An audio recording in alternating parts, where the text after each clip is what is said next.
ಗಳಲ್ಲಿ ನಮಸ್ಕರಿಸಿ ಮತ್ತು ಈ ಗುರುಭಕ್ತರ ಪಾದಾರವಿಂದಗಳಲ್ಲಿ ನಮಸ್ಕಾರಗಳನ್ನು ಮಾಡುತ್ತಾ ಇವತ್ತಿನ ಕಾರ್ಯಕ್ರಮವನ್ನು ಪ್ರಾರಂಭ ಮಾಡೋಣ. ಇವತ್ತಿನ ಕಾರ್ಯಕ್ರಮದಲ್ಲಿ ಪ್ರಾರಂಭ ಮಾಡೋಕ್ಕಿಂತ ಮೊದಲು ಒಂದು ನಮ್ಮ 4 ಮಠಗಳಲ್ಲಿ ಒಂದಾದ ನುಲೇನೂರಿನ ರಾಜಾರಾಮವರು ಮೊನ್ನೆ ಬುಧವಾರ ನಿಧನರಾಗಿದ್ದಾರೆ. ಅವರಿಗೆ ಒಂದು ನಿಮಿಷ ಅವರ ಆತ್ಮಕ್ಕೆ ಶಾಂತಿ ಸಿಗಲಿ ಅಂತ ಪ್ರಾರ್ಥಿಸೋಣ. ಮತ್ತು ಅವರ ಬಗ್ಗೆ 2 ಮಾತುಗಳನ್ನು ಹೇಳ್ತೇನೆ. ಅವರ ತಂದೆ ಆ ನುಲೇನೂರಿನಲ್ಲಿ ದತ್ತರಾಜಯೋಗೀಂದ್ರ ಮಹಾಸ್ವಾಮಿಗಳವರ ಪೂಜೆಯನ್ನು ಸೇವೆಯನ್ನು ಮಾಡ್ತಾಯಿದ್ರು. ನಂತರ ರಾಜಾರಾಮವರು ಆ ಸೇವೆಗೆ ಬಂದಿದ್ದಾರೆ. ಸುಮಾರು ಅಪ್ಪ ಮತ್ತು ತಂದೆ ಮತ್ತು ಮಗ ಇವರ ಇಬ್ಬರ ಸೇವೆ ಒಂದು 60-65 ವರ್ಷದಿಂದ ನಡೆದಿದೆ. ರಾಜಾರಾಮವರೇ 35 ವರ್ಷದ ಮೇಲೆ ಈ ಸೇವೆಯನ್ನು ಮಾಡ್ತಾ ಬಂದಿದ್ದಾರೆ. ಬಹಳ ಸ್ಥೈರ್ಯ ಅಂಥ ಆವರಣದಲ್ಲಿ ಬೆಳಗಿನ ಜಾವ 3 ಗಂಟೆಗೆ ಎದ್ದು ಅವರು ಕೆಲಸಗಳನ್ನು ಮಾಡ್ತಾಯಿದ್ರು. ಇದನ್ನು ನಾವು ಕಂಡಿದ್ದೀವಿ. ಆಮೇಲೆ ಅವರು ಈ ದತ್ತಜ್ಜನ ಪೂಜೆ ನಿಂತು ಹೋಗುತ್ತೆ ಅಂತ ಯಾವ ಸಭೆ ಸಮಾರಂಭಗಳಿಗೆ ಹೆಚ್ಚು ಬರದಲೇ ಆ ಸೇವೆಯಲ್ಲೇ ನಿರತರಾಗಿದ್ದರು. ಅಂತಹ ಅವರಿಗೆ ನಾವು 1 ನಿಮಿಷ ಶಾಂತಿಯನ್ನು ಪ್ರಾರ್ಥಿಸೋಣ. ಜೈ ಶಂಕರಲಿಂಗ.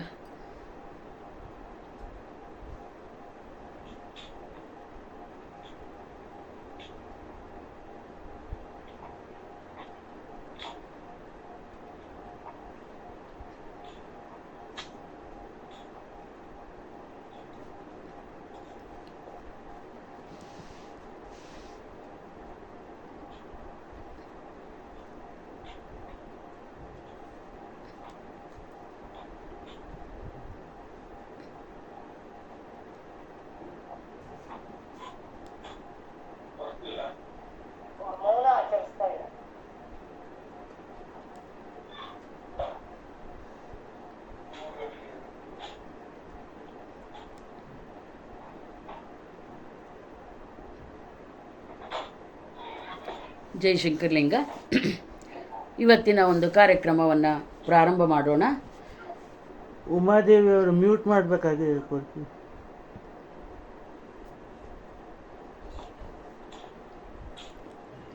ಶಂಕರಲಿಂಗ ಸತ್ಸಂಗದವರು ಈ ಶ್ರಾವಣ ಮಾಸದ ಒಂದು ಕಾರ್ಯಕ್ರಮ, ಹೋದ ವಾರದಿಂದ ಶ್ರಾವಣ ಮಾಸದ ಒಂದು ಪುರಾಣ ಕಥನ ಮತ್ತು ಶ್ರವಣ ಎಂಬ ಕಾರ್ಯಕ್ರಮವನ್ನು ಪ್ರಾರಂಭ ಮಾಡಿದ್ರು. ಹೋದ ವಾರ ದೇವಿ ಮಹಾತ್ಮೆ ಮತ್ತು ಪಂಚಕನ್ಯಾಸ್ಮರೇ ನಿತ್ಯ ಮಹಾಪಾತಕ ನಾಶನಂ ಅಂತ ಪತಿವ್ರತೆಯರ ಬಗ್ಗೆ ಸುನೀತಾ ಮತ್ತು ಅಂಬಿಕಾ ನಾಗರಾಜ್ ಅವರು ಇಬ್ಬರು ಪ್ರಸ್ತುತಿಪಡಿಸಿದ್ರು. ಇದು 2ನೇ ವಾರ. ಇವತ್ತು ಮತ್ತೆ ನಾವು ಈ ಕಾರ್ಯಕ್ರಮಕ್ಕೆ ಬಂದಿದ್ದೇವೆ. ಒಂದು ಚಿಕ್ಕ ಪ್ರಾರ್ಥನೆಯೊಂದಿಗೆ ಈ ಕಾರ್ಯಕ್ರಮವನ್ನು ಪ್ರಾರಂಭ ಮಾಡೋಣ.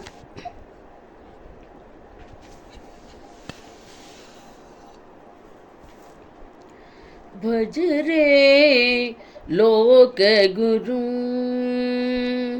ಭಜ ರೇ ಲೋಕ ಗುರು ಮನುಜ, ಭಜ ರೇ ಲೋಕ ಗುರು ಮನುಜ, ಭಜ ರೇ ಲೋಕ ಗುರು.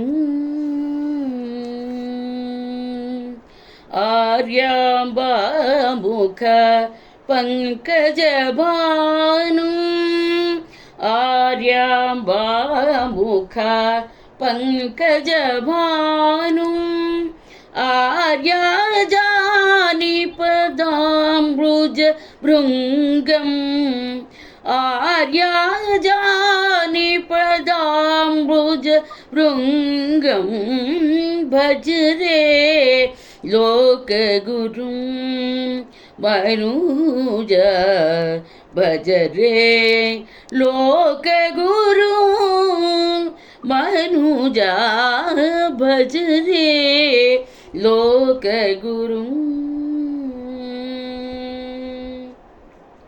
ನಿತ್ಯ ನಿತ್ಯ ವಿವೇಚನ ಚತುರಂ ನಿತ್ಯ ನಿತ್ಯ ವಿವೇಚನ ಚತುರಂ ಸತ್ಯಾದ್ವಯ ಚಿಂತನ ನಿರತಂ ಸತ್ಯಾದ್ವಯ ಚಿಂತನ ನಿರತಂ ಭಜರೆ ಲೋಕಗುರು ಮನುಜ ಭಜರೆ ಲೋಕಗುರು ಮನುಜ ಭಜರೆ ಲೋಕಗುರು ದಂಡಕಮಂಡಲು ಮಂಡಿತಪಾಣಿಂ ದಂಡಕಮಂಡಲು ಮಂಡಿತಪಾಣಿಂ ಪಂಡಿತಪಾಮರ ವಂದಿತಪಾದಂ ದಂಡಕಮಂಡಲು ಮಂಡಿತಪಾಣಿಂ ಪಂಡಿತಪಾಮರ ವಂದಿತಪಾದಂ ಶಂಕರಮಾಶ್ರಿತ ಜನಮಂದಾರಂ ಶಂಕರಮಾಶ್ರಿತ ಜನಮಂದಾರಂ ಕಿಂಕರ ಭಾರತಿ ತೀರ್ಥಸುಸೇವ್ಯಂ ಕಿಂಕರ ಭಾರತಿ ತೀರ್ಥಸುಸೇವ್ಯಂ ಭಜರೆ ಲೋಕಗುರು ಭಜರೆ ಲೋಕಗುರು ಮನುಜ ಭಜರೆ ಲೋಕಗುರು ಮನುಜ ಭಜರೆ ಲೋಕಗುರು.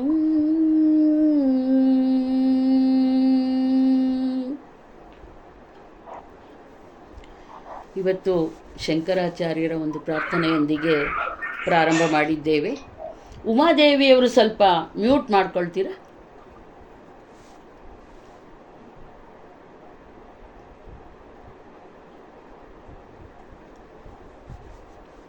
ಇವತ್ತಿನ ಒಂದು ಶ್ರಾವಣ ಮಾಸದ ಪುರಾಣ ಕಥನ ಮತ್ತು ಶ್ರವಣ ಅನ್ನುವ ಒಂದು ಕಾರ್ಯಕ್ರಮದಲ್ಲಿ ಮೊದಲಿಗೆ ಸುಹಾಸ್ ಅವರಿಂದ ಒಂದು ಭಕ್ತ ಅಂಬರೀಷ ಅವರ ಒಂದು ಕಥೆ, ಮತ್ತು ಅವರ ನಂತರ ವೇಣುಗೋಪಾಲ್ ಅವರಿಂದ ಭಕ್ತ ಪ್ರಹ್ಲಾದ ಅನ್ನುವ ಚಿಂತನೆ ಕಥೆ, ಇದನ್ನು ಇವತ್ತು ನಾವು ಶ್ರವಣ ಮಾಡೋಣ.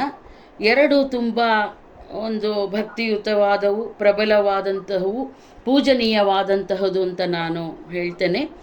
ಇದು ನಮ್ಮೆಲ್ಲರ ಒಂದು ಭಕ್ತಿಯನ್ನು ಹೆಚ್ಚಿಸಲಿ ಅಂತ ನಾನು ಕೇಳಿಕೊಳ್ತಾ ಇವತ್ತಿನ ಒಂದು ಕಾರ್ಯಕ್ರಮವನ್ನು ಪ್ರಾರಂಭ ಮಾಡೋಣ. ಜೈ ಶಂಕರಲಿಂಗ. ಈಗ ಸುಹಾಸ್ ಅವರನ್ನು ನಾನು ಈ ಕಾರ್ಯಕ್ರಮಕ್ಕೆ ಆಹ್ವಾನ ಮಾಡ್ತಾ ಇದ್ದೇನೆ. ಅವರು ಕಾರ್ಯಕ್ರಮವನ್ನು ಪ್ರಾರಂಭ ಮಾಡಲಿ ಅಂತ ನಾನು ಕೇಳ್ಕೊಳ್ತಾ ಇದ್ದೇನೆ. ಉಮಾದೇವಿಯವರು ಒಂಚೂರು ಮ್ಯೂಟ್ ಮಾಡ್ಕೊಳ್ಳಿ ದಯವಿಟ್ಟು. ಉಮಾದೇವಿ.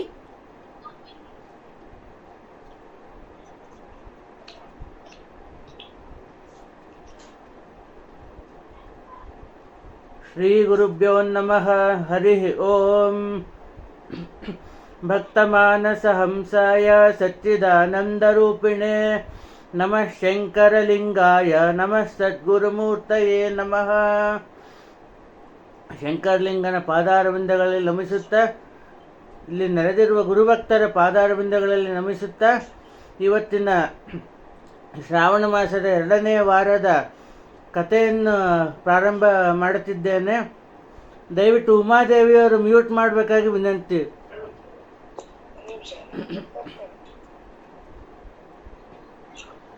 ಮ್ಯೂಟ್ ಮಾಡ್ಬಿಡಿ ಅವ್ರನ್ನ, ಅವ್ರಿಗೆ ಗೊತ್ತಾಗದೆ ಓಕೆ.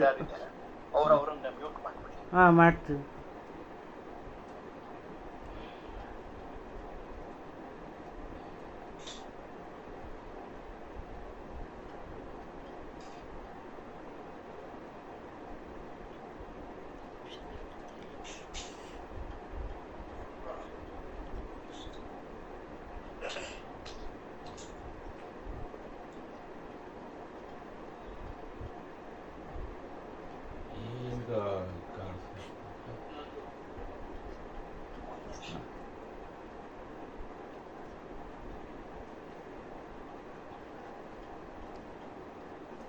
ಇವತ್ತಿನ ಕಥಾ ಇವತ್ತಿನ ಕತೆ ಭಕ್ತ ಅಂಬರೀಷ. ಭಕ್ತ ಅಂಬರೀಷನ ಕಥೆಯನ್ನು ತೆಗೆದುಕೊಳ್ಳುವುದಕ್ಕಿಂತ ಮುಂಚೆ ಅವರ ತಂದೆಯ ಬಗ್ಗೆ ತಿಳಿದುಕೊಂಡು ನಂತರ ಅವರ ಮಗನ ಬಗ್ಗೆ ತಿಳಿದುಕೊಳ್ಳುವುದು ತುಂಬ ಅವಶ್ಯಕವಾಗಿದೆ ಅಂತ ನನ್ನ ಭಾವನೆ. ನಾವು ಇದರಲ್ಲಿ ಹೇಳ್ತೀವಿ, ಶುಭ ಶೋಭನೆ ಮುಹೂರ್ತ ಹೇಳ್ಬೇಕಾದ್ರೆ ನಾವು ಅದರಲ್ಲಿ ಬರುತ್ತೆ ವೈವಸ್ವತ ಮನ್ವಂತರ ಅಂತ ಬರುತ್ತೆ. ಆ ವೈವಸ್ವತ ಮನುವು ಹರಿಕೃಪೆಯಿಂದ ಪಡೆದ 10 ಮಕ್ಕಳಲ್ಲಿ 8ನೇಯವನು ನಭಗ. ಆ ನಭಗರಾಜನ ಹಲವು ಮಕ್ಕಳಲ್ಲೇ ಕಿರಿಯನಾದವನು ನಾಭಾಗ. ಈ ನಾಭಾಗ ಅವನಿಗೆ ವಿದ್ಯೆ ಕಲಿಯಬೇಕಂತ ತುಂಬ ಆಸೆ ಇರುತ್ತೆ. ಅವನು ಗುರುಕುಲದಲ್ಲೇ ವಿದ್ಯಾಭ್ಯಾಸ ಮಾಡುತ್ತಾ ಅಲ್ಲೇ ದಿವಸ ಕಳೆದು ಬಿಡ್ತಾನೆ. ಅವನಿಗೆ ಮನೆಗೆ ರಾಜ್ಯವಾರ ಅವನ ತಂದೆ ಹತ್ರ ಬರೋದೇ ಇಲ್ಲ ಅವನು. ಹೀಗೆ ಅವನ ತಂದೆ ತಪಸ್ಸಿಗೆ ಅಂತ ಹೋಗ್ಬಿಡ್ತಾರೆ. ಅಲ್ಲಿ ತಪಸ್ಸಿಗೆ ಅಂತ ಹೋದಾಗ ಅವರ ಅಣ್ಣಂದರು ನಾಭಾಗನ್ನ ಬಿಟ್ಬಿಟ್ಟು ಅವರು ರಾಜ್ಯವನ್ನು ಹಂಚ್ಕೊಂಡ್ಬಿಡ್ತಾರೆ. ಆಗ ನಾಭಾಗ ಆಮೇಲೆ ಬಹಳ ದಿನಗಳ ಕಾಲ ತನ್ನ ರಾಜ್ಯಕ್ಕೆ ವಾಪಸ್ ಬಂದು ಅವನು ಅವ್ರ ಅಣ್ಣಂದಿರನ್ನು ಕೇಳ್ತಾನೆ, ನನಗೆ ಬರಬೇಕಾಗಿದ್ದ ಭಾಗವನ್ನು ಕೊಡಿ ಅಂತ ಕೇಳ್ತಾನೆ. ಆಗ ಅವರ ಅಣ್ಣಂದಿರು ಏನು ಹೇಳ್ತಾರೆ ನಾಭಾಗಂಗೆ, ಅವರು ನಾವು ನಿನ್ನ ಮರ್ತೇ ಬಿಟ್ಟಿದ್ವಿ, ಆಗ ನೀನು ಇಷ್ಟು ಕೇಳ್ತಿದ್ಯಾ, ನಿನ್ನ ಪಾಲಿಗೆ ನಮ್ಮ ತಂದೆಯವ್ರನ್ನೇ ಕೊಟ್ಬಿಡ್ತೀವಿ ಅಂತ ಹೇಳ್ಬಿಡ್ತಾರೆ. ಆಗ ಅವನು ಹೇಳ್ತಾನೆ, ಅವನು ಆಗಲಿ ಅಂತ ಹೇಳಿ ಬಂದ್ಬಿಡ್ತಾನೆ. ಅವನಿಗೇನು ಗೊತ್ತಾಗೋದಿಲ್ಲ, ಮೋಸ ಇದೆ ಏನು ಗೊತ್ತಾಗೋದಿಲ್ಲ ಅವನಿಗೆ. ಅವನು ಆ ವಿಷಯನ ತಂದೆಗೆ ಹೇಳ್ತಾನೆ ಬಂದು, ಅಪ್ಪ ನಮ್ಮ ಅಣ್ಣಂದಿರು ಈಗ ಹೇಳಿದ್ರು ನಿನ್ನೆ ನನಗೆ ಭಾಗವಾಗಿ ಕೊಟ್ಬಿಟ್ಟಿದ್ದಾರೆ ಅಂತ. ಆಗ ಅವ್ರ ತಂದೆ ಹೇಳ್ತಾರೆ, ಇವನಿಗೆ ನಾಭಾಗಂಗೆ ಹೇಳ್ತಾರೆ, ಅವರು ನಿನಗೆ ಮೋಸ ಮಾಡ್ತಾ ಇದ್ದಾರೆ, ಅವ್ರ ಮಾತನ್ನ ನಂಬೇಡ ಅಂತ. ಈಗ ಅವರು ನಿನಗೆ ನನ್ನನ್ನೇ ಭಾಗವಾಗಿ ಕೊಟ್ಟಿದ್ದಾರಲ್ವ, ನಿನ್ನ ಜೀವನಕ್ಕೆ ಬೇಕಾದಷ್ಟು ನಾನು ನಿನಗೆ ಸಹಾಯ ಮಾಡ್ತೀನಿ, ನೀನೇನು ಯೋಚನೆ ಮಾಡಬೇಡ ಅಂತ ಹೇಳ್ತಾರೆ. ಹೀಗೆ ಅಂಗೀರಸ ಮಹರ್ಷಿಗಳು ಅಂತ ಇರ್ತಾರೆ. ಅವರು ಒಂದು ಕರ್ಮಯಾಗವನ್ನು ಅವರು ಸತ್ರಯಾಗವೊಂದನ್ನು ಪ್ರಾರಂಭಿಸಿರ್ತಾರೆ. ಅವರು ಬಹುದೊಡ್ಡ ಪಂಡಿತರಾದರೂ ಕೂಡ ಅವರಿಗೆ 6ನೇ ದಿನ ಅದ ಕರ್ಮವನ್ನು ಹೇಗೆ ಮಾಡಬೇಕು ಅಂತ ಗೊತ್ತಾಗೋದಿಲ್ಲ ಅವರಿಗೆ. ಅದನ್ನೇ ಒಂದು ಯೋಚನೆ ಮಾಡ್ಕೊತ ಕೂತ್ಬಿಟ್ಟಿರ್ತಾರೆ. ಆಗ ನಾಭಾಗ ಅಲ್ಲಿಗೆ ಹೋಗ್ತಾನೆ. ಅವ್ರ ತಂದೆ ಹೇಳ್ತಾರೆ ನಾಭಾಗಂಗೆ, ಅವರಿಗೆ 2 ಮಂತ್ರಗಳನ್ನು ಅವರಿಗೆ ಹೇಳ್ಕೊಡು, ಅವರು ಸ್ವರ್ಗಕ್ಕೆ ಹೋಗೋಕ್ಕಿಂತ ಮುಂಚೆ ನಿನಗೆ ಅಪಾರ ಧನ ಧಾನ್ಯ ಸಂಪತ್ತನ್ನು ಕೊಟ್ಟು ಅವರು ಹೋಗ್ತಾರೆ ಅಂತ ಹೇಳ್ತಾನೆ. ಹೀಗೆ ನಾಭಾಗ ಅಂಗೀರಸ ಮಹರ್ಷಿಗಳಿಗೆ 2 ಮಂತ್ರವನ್ನು ಹೇಳ್ಕೊಟ್ಟು ಅವರು ಸ್ವರ್ಗಕ್ಕೆ ಹೋಗೋಕ್ಕಿಂತ ಮುಂಚೆ ಅವನಿಗೆ ಅಪಾರ ಧನ ಧಾನ್ಯ ಸಂಪತ್ತನ್ನು ಕೊಟ್ಟು ಅವರು ಸ್ವರ್ಗಕ್ಕೆ ಹೋಗ್ತಾರೆ. ನಾಭಾಗ ಯಾವಾಗ ಶಾಲೆಯಿಂದ ಹೊರಗೆ ಬರ್ತಾನೆ, ಹಣದೊಡನೆ ಹೊರ ಬರುವಷ್ಟರಲ್ಲಿ ಕಪ್ಪು ದೇಹದ ಮನುಷ್ಯ ಮಹಾಪುರುಷನೊಬ್ಬ ಅಲ್ಲಿ ಕಾಣಿಸ್ಕೊಂಡು ನಾಭಾಗಂಗೆ ಕಾಣಿಸ್ಕೊತಾನೆ. ಅವನು ನಿಲ್ಲು, ಎಲ್ಲೋಗ್ತಾ ಇದೀಯಾ ಅಂತ ಕೇಳ್ತಾನೆ. ಈ ಯಾಗದಲ್ಲಿ ಉಳಿದಿದ್ದೆಲ್ಲವೂ ನನಗೆ ಸೇರಬೇಕು ಅಂತ ಹೇಳ್ತಾನೆ. ಆಗ ನಾಭಾಗ ಹೇಳ್ತಾನೆ, ಯಜ್ಞ ಮಾಡಿದವನೇ ಅದನ್ನು ತನಗೆ ಕೊಟ್ಟಿರುವವನೆಂದು ನಾಭಾಗ ತಿಳಿಸ್ತಾನೆ ಅದನ್ನು. ಆದರೆ ಆ ಕಪ್ಪು ದೇಹ ಮನುಷ್ಯ ಅದನ್ನು ಒಪ್ಕೊಳ್ಳಲ್ಲ. ಇಬ್ಬರೂ ಅಲ್ಲಿ ಜಗಳ ಆಗ್ಬಿಡುತ್ತೆ ಇಬ್ಬರಿಗೂ. ಆಗ ಕಪ್ಪು ದೇಹದ ಮನುಷ್ಯ ಹೇಳ್ತಾನೆ ನಾಭಾಗಂಗೆ, ನಾವಿಬ್ಬರು ಈ ವಿಷಯಕ್ಕೆ ಜಗಳ ಆಡೋದು ಬೇಡ, ನಿಮ್ಮ ತಂದೆ ಹತ್ರನೇ ಹೋಗೋಣ, ಅವರೇ ಅದನ್ನು ಸರಿ ಮಾಡಿ ಕೊಡ್ತಾರೆ ಅಂತ ಹೇಳ್ತಾನೆ. ಆಗ ಇಬ್ಬರು ಬರ್ತಾರೆ, ಆ ಕಪ್ಪು ದೇಹದ ಮನುಷ್ಯ ನಾಭಾಗ ಅವ್ರ ತಂದೆ ಹತ್ರ ಬರ್ತಾರೆ. ಆಗ ನಾಭಾಗನ ತಂದೆ ಹೇಳ್ತಾರೆ, ಮಗು, ಈ ಕಪ್ಪು ದೇಹದ ಮನುಷ್ಯ ಬೇರೆ ಯಾರೂ ಅಲ್ಲಪ್ಪ, ಅವರು ಸಾಕ್ಷಾತ್ ರುದ್ರದೇವರೇ ಬಂದಿದ್ದಾರೆ, ನಿನ್ನ ಪರೀಕ್ಷೆ ಮಾಡೋದಕ್ಕೆ ಬಂದಿದ್ದಾರೆ ಅಂತ. ಆಗ ನಾಭಾಗಂಗೆ ಬಹಳ ಸಂತೋಷವಾಗಿ ಅವರ ರುದ್ರದೇವರಂದರೆ ಸಾಕ್ಷಾತ್ ಪರಮೇಶ್ವರನೇ ಅಲ್ಲಿಗೆ ಬಂದಿರ್ತಾನೆ. ಅವನಿಗೆ ಸಾಕ್ಷಾತ್ ಪರಮೇಶ್ವರನಿಗೆ ಸಾಷ್ಟಾಂಗ ನಮಸ್ಕಾರವನ್ನು ಮಾಡಿ ತನ್ನ ಸಂಪತ್ತನ್ನೆಲ್ಲ ಪರಮೇಶ್ವರನಿಗೆ ಕೊಟ್ಬಿಡ್ತಾನೆ.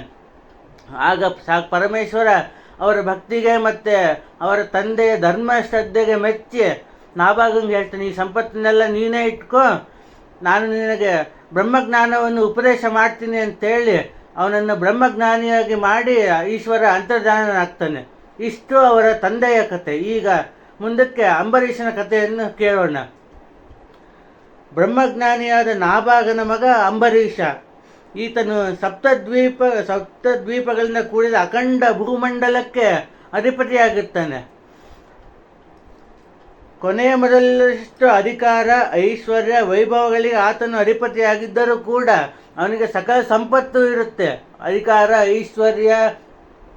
ಆದರೆ ಅವನಿಗೆ ಅದು ಯಾವುದರಲ್ಲೂ ಸ್ವಲ್ಪವೂ ಆಸಕ್ತಿನೇ ಇರೋದಿಲ್ಲ. ಯಾಕಂದರೆ ಅವನು ದೇವರ ಮೊರೆ ಹೋಗ್ತಾ ಇರ್ತಾನೆ. ಅವನು ಜ್ಞಾನ ಮಾರ್ಗಕ್ಕೆ ಜ್ಞಾನ ಮಾರ್ಗದಲ್ಲಿ ನಡೆಯೋಕ್ಕೆ ಅವನ ಮನಸ್ಸು ಹಾತೊರಿತಾ ಇರುತ್ತೆ.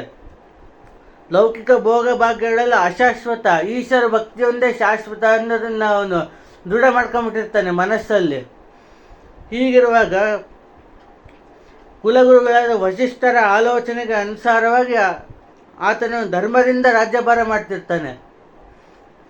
ಆತನ ಪ್ರಜೆಗಳು ಸ್ವರ್ಗ ಸುಖವನ್ನು ಕೂಡ ಹುಲ್ಲಿಗೆ ಸಮಾನವೆಂದು ಭಾವಿಸುವಷ್ಟು ಸುಖ ಸಂತೋಷದಿಂದ ಇರ್ತಾರೆ. ಆ ಪ್ರಜೆಗಳಿಗೆ ಅಲ್ಲಿ ಯಾವುದ್ರ ಮೇಲೂ ಹೆಚ್ಚಿಗೆ ಆಸಕ್ತಿ ಇರೋದಿಲ್ಲ, ಇಷ್ಟು ಬೇಕು ಅಂತ.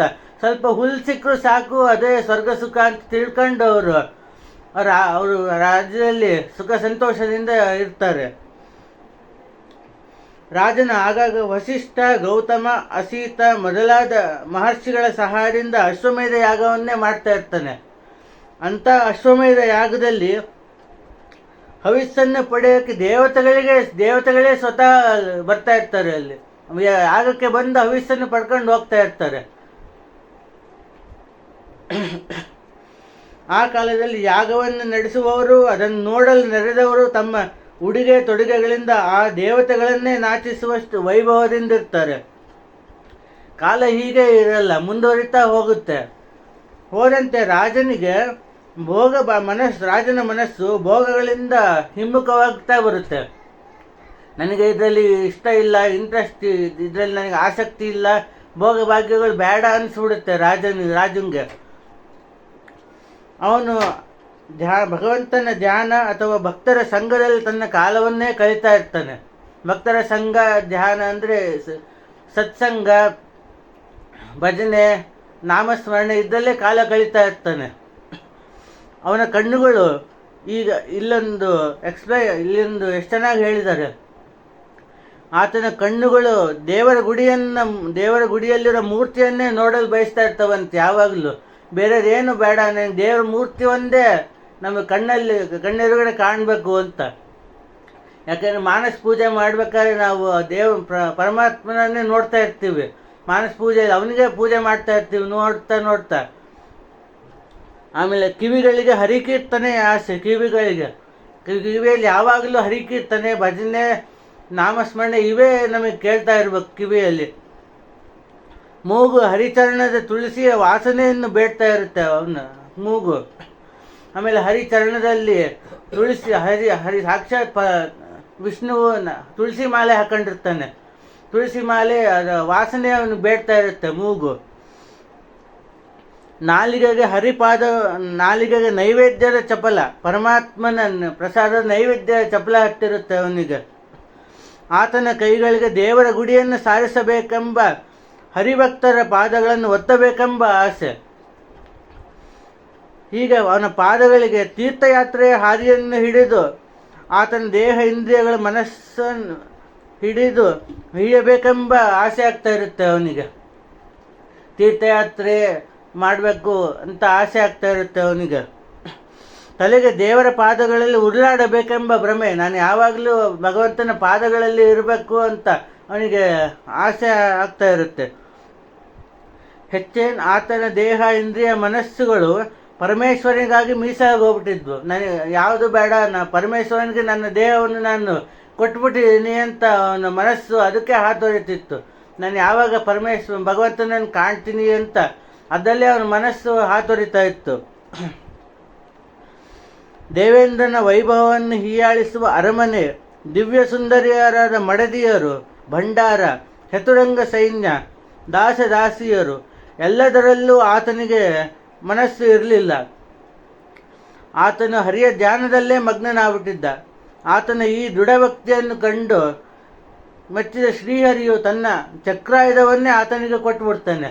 ಎಂಥ ಭಕ್ತಿ ಇರ್ಬೋದು ಅಂಬರೀಷನ ಭಕ್ತಿ ಎಂಥ ಇರ್ಬೋದು. ಸಾಕ್ಷಾತ್ ಶ್ರೀಹರಿನೇ ಬಂದು ತಮ್ಮ ಚಕ್ರಾಯುಧವನ್ನೇ ಕೊಡ್ತಾನೆ ಅನ್ನೋದಂದರೆ ಎಷ್ಟು ಭಕ್ತಿ ಇರ್ಬೋದು. ಸಾಮ್ರಾಜ್ಯ ಸುಖದಿಂದ ವಿಮುಖನಾದ ಅಂಬರೀಷ ಅವನು ಸಾಮ್ರಾಜ್ಯ ಸುಖದಿಂದ ವಿಮುಖನಾಗ್ತಾನೆ. ತನ್ನ ಧರ್ಮಪತ್ನಿಯೊಡನೆ ದ್ವಾದಶಿಯ ವ್ರತವನ್ನು ಕೈಗೊಳ್ತಾನೆ. 1 ವರ್ಷದವರೆಗೂ ಅದನ್ನು ಆಚರಿಸ್ತಾನೆ. ವ್ರತದ ಕೊನೆಯಲ್ಲಿ ಕಾರ್ತೀಕ ಮಾಸದ ದ್ವಾದಶಿ ಬರುವುದಕ್ಕೆ ಮುಂಚೆ 3 ದಿವಸಗಳು ಆತ ಉಪವಾಸ ಇರ್ತಾನೆ.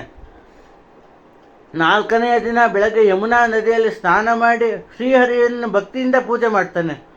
ಅನಂತರ ಆಗ ತಾನೇ ಕರು ಹಾಕಿ ಬೇಕಾದಷ್ಟು ಹಾಲನ್ನು ಕೊಡಬಲ್ಲ 60 ಕೋಟಿ ಗೋವುಗಳನ್ನು ಬಂಗಾರದ ಕೋಡಣಗಳಿಂದಲೂ ಬೆಳ್ಳಿಯ ಗಗ್ಗರಗಳಿಂದಲೂ ಅಲಂಕರಿಸಿ ಕರುಗಳನ್ನೇ ದಾನ ಮಾಡಿಬಿಡ್ತಾನೆ. ಅವನ್ನೆಲ್ಲ ಬ್ರಾಹ್ಮಣರಿಗೂ ಬಡಬಗರಿಗೂ ರಸಕಳವನ್ನಿಟ್ಟು ಕೈತುಂಬ ದಕ್ಷಿಣೆ ಕೊಟ್ಟು ತೃಪ್ತಿಪಡಿಸಿದ ಮೇಲೆ ಅಂಬರೀಷನ್ ತಾನು ಪಾರಣೆ ಮಾಡುವುದಕ್ಕೆ ಸಿದ್ಧನಾಗ್ತಾನೆ. ಹಸು ಕರುಗಳನ್ನು 60 ಕೋಟಿ ಹಸು ಕರುಗಳನ್ನು ಮತ್ತು ಬ್ರಾಹ್ಮಣರಿಗೆ ತೃಪ್ತಿಯಾಗುವಷ್ಟು ಅವರಿಗೆ ಧನ ಸಂಪತ್ತನ್ನು ಕೊಟ್ಟು ಅವನು ಅವರನ್ನು ತೃಪ್ತಿಪಡಿಸಿದ ಮೇಲೇ ಅವನು ಮುಂದಕ್ಕೆ ಪಾರಾಯಣೆಯನ್ನು ಮಾಡ್ತಾನೆ. ಹೀಗೆ ಮಾಡಬೇಕಾದ್ರೆ ಅಷ್ಟರಲ್ಲಿ ಮಹಾ ತಪಸ್ವಿಯಾದ ದೂರ್ವಾಸ ಮುನಿ ಅಲ್ಲಿಗೆ ಬರ್ತಾರೆ. ದೂರ್ವಾಸರು ಅಂದರೆ ಶೀಘ್ರ ಕೋಪ. ಅವರನ್ನು ಸಾಕ್ಷಾತ್ ಈಶ್ವರ ಅಂತಲೇ ಅಂತಾರೆ ದೂರ್ವಾಸ ಮುನಿಯನ್ನು. ಅಲ್ಲಿ ಬರ್ತಾರೆ ದೂರ್ವಾಸ ಮುನಿ. ಆಗ ಅಂಬರೀಷನಿಗೆ ಸಾಕ್ಷಾತ್ ಪರಮೇಶ್ವರನೇ ಬಂದಂಗೆ ಆಗ್ಬಿಡ್ತು. ಅಲ್ಲಿ ಅಂಬರೀಷನಿಗೆ ದೂರ್ವಾಸ ಮುನಿ ಬರತ್ಲು. ಅವನು ತಕ್ಷಣ ಅಲ್ಲಿಂದ ಎದ್ದು ದೂರ್ವಾಸ ಮುನಿಗೆ ಎದುರುಗೊಂಡು ಅವರಿಗೆ ನಮಸ್ಕಾರ ಮಾಡಿ ಊಟಕ್ಕೆ ಕೂರುವಂತೆ ಅವರನ್ನು ಪ್ರಾರ್ಥನೆ ಮಾಡ್ಕೋತಾನೆ. ಆಗ ದೂರ್ವಾಸ ಮುನಿಗೂ ಹೇಳ್ತಾರೆ, ನಾನು ನಿತ್ಯ ಕರ್ಮಗಳನ್ನು ಮುಗಿಸಿ ಬಂದು ಆಮೇಲೆ ಊಟಕ್ಕೆ ಕುತ್ಕೊತೀನಿ ಅಂತ ಹೇಳ್ತಾರೆ. ಅವರು ಸೀದಾ ಯಮುನಾ ನದಿಗೆ ಹೋಗ್ತಾರೆ ನಿತ್ಯ ಕರ್ಮಗಳನ್ನು ಮುಗಿಸ್ಕೊಂಡು ಬರೋಕ್ಕೆ. ಅವರು ಆ ನೀರಲ್ಲಿ ಮುಳುಗಿ ಸ್ನಾನ ಮಾಡಬೇಕಾದ್ರೆ ಅವರಿಗೆ ಅವರು ಅಲ್ಲೇ ಸಮಾಧಿಸ್ಥರಾಗ್ಬಿಡ್ತಾರೆ. ತಪಸ್ ಮಾಡ್ಕೊತ ಅಲ್ಲೇ ಸಮಾಧಿಸ್ಥರಾಗ್ಬಿಡ್ತಾರೆ. ಅವ್ರಿಗೆ ಬೇಗ ಹೇಳೋದೇ ಇಲ್ಲ. ಈ ಕಡೆ ಅಂಬರೀಷ ದೂರ್ವಾಸ ಮುನಿಗಳು ಬರಲಿಲ್ಲ. ದ್ವಾದಶಿ ಮುಹೂರ್ತ ಕಳೆಯೋದ್ರೊಳಗಾಗಿ ಊಟವನ್ನು ಮುಗಿಸಬೇಕೆಂದು ಅವನು ಹಂಬಲಿಸ್ತಾ ಇರ್ತಾನೆ. ಆದರೂ ಏನು ಮಾಡಿದ್ರು ದೂರ್ವಾಸ ಮುನಿಗಳು ಬರಲ್ಲ. ಅವನು ಅಲ್ಲಿ ಅತಿಥಿಯನ್ನು ಬಿಟ್ಟು ಊಟ ಮಾಡುವುದು ದೋಷ. ದ್ವಾದಶಿ ಅತಿಥಿ ಹೋಗೋದ್ರೊಳಗಾಗಿ ಊಟ ಮಾಡದೇ ಇದ್ರೂ ದೋಷ. 2 ಮಾಡಿದ್ರು ತಪ್ಪಾಗುತ್ತೆ. ಏನು ಮಾಡಬೇಕು ಅಂತ ಅವನು ಯೋಚನೆ ಮಾಡ್ತಾ ಇರ್ತಾನೆ.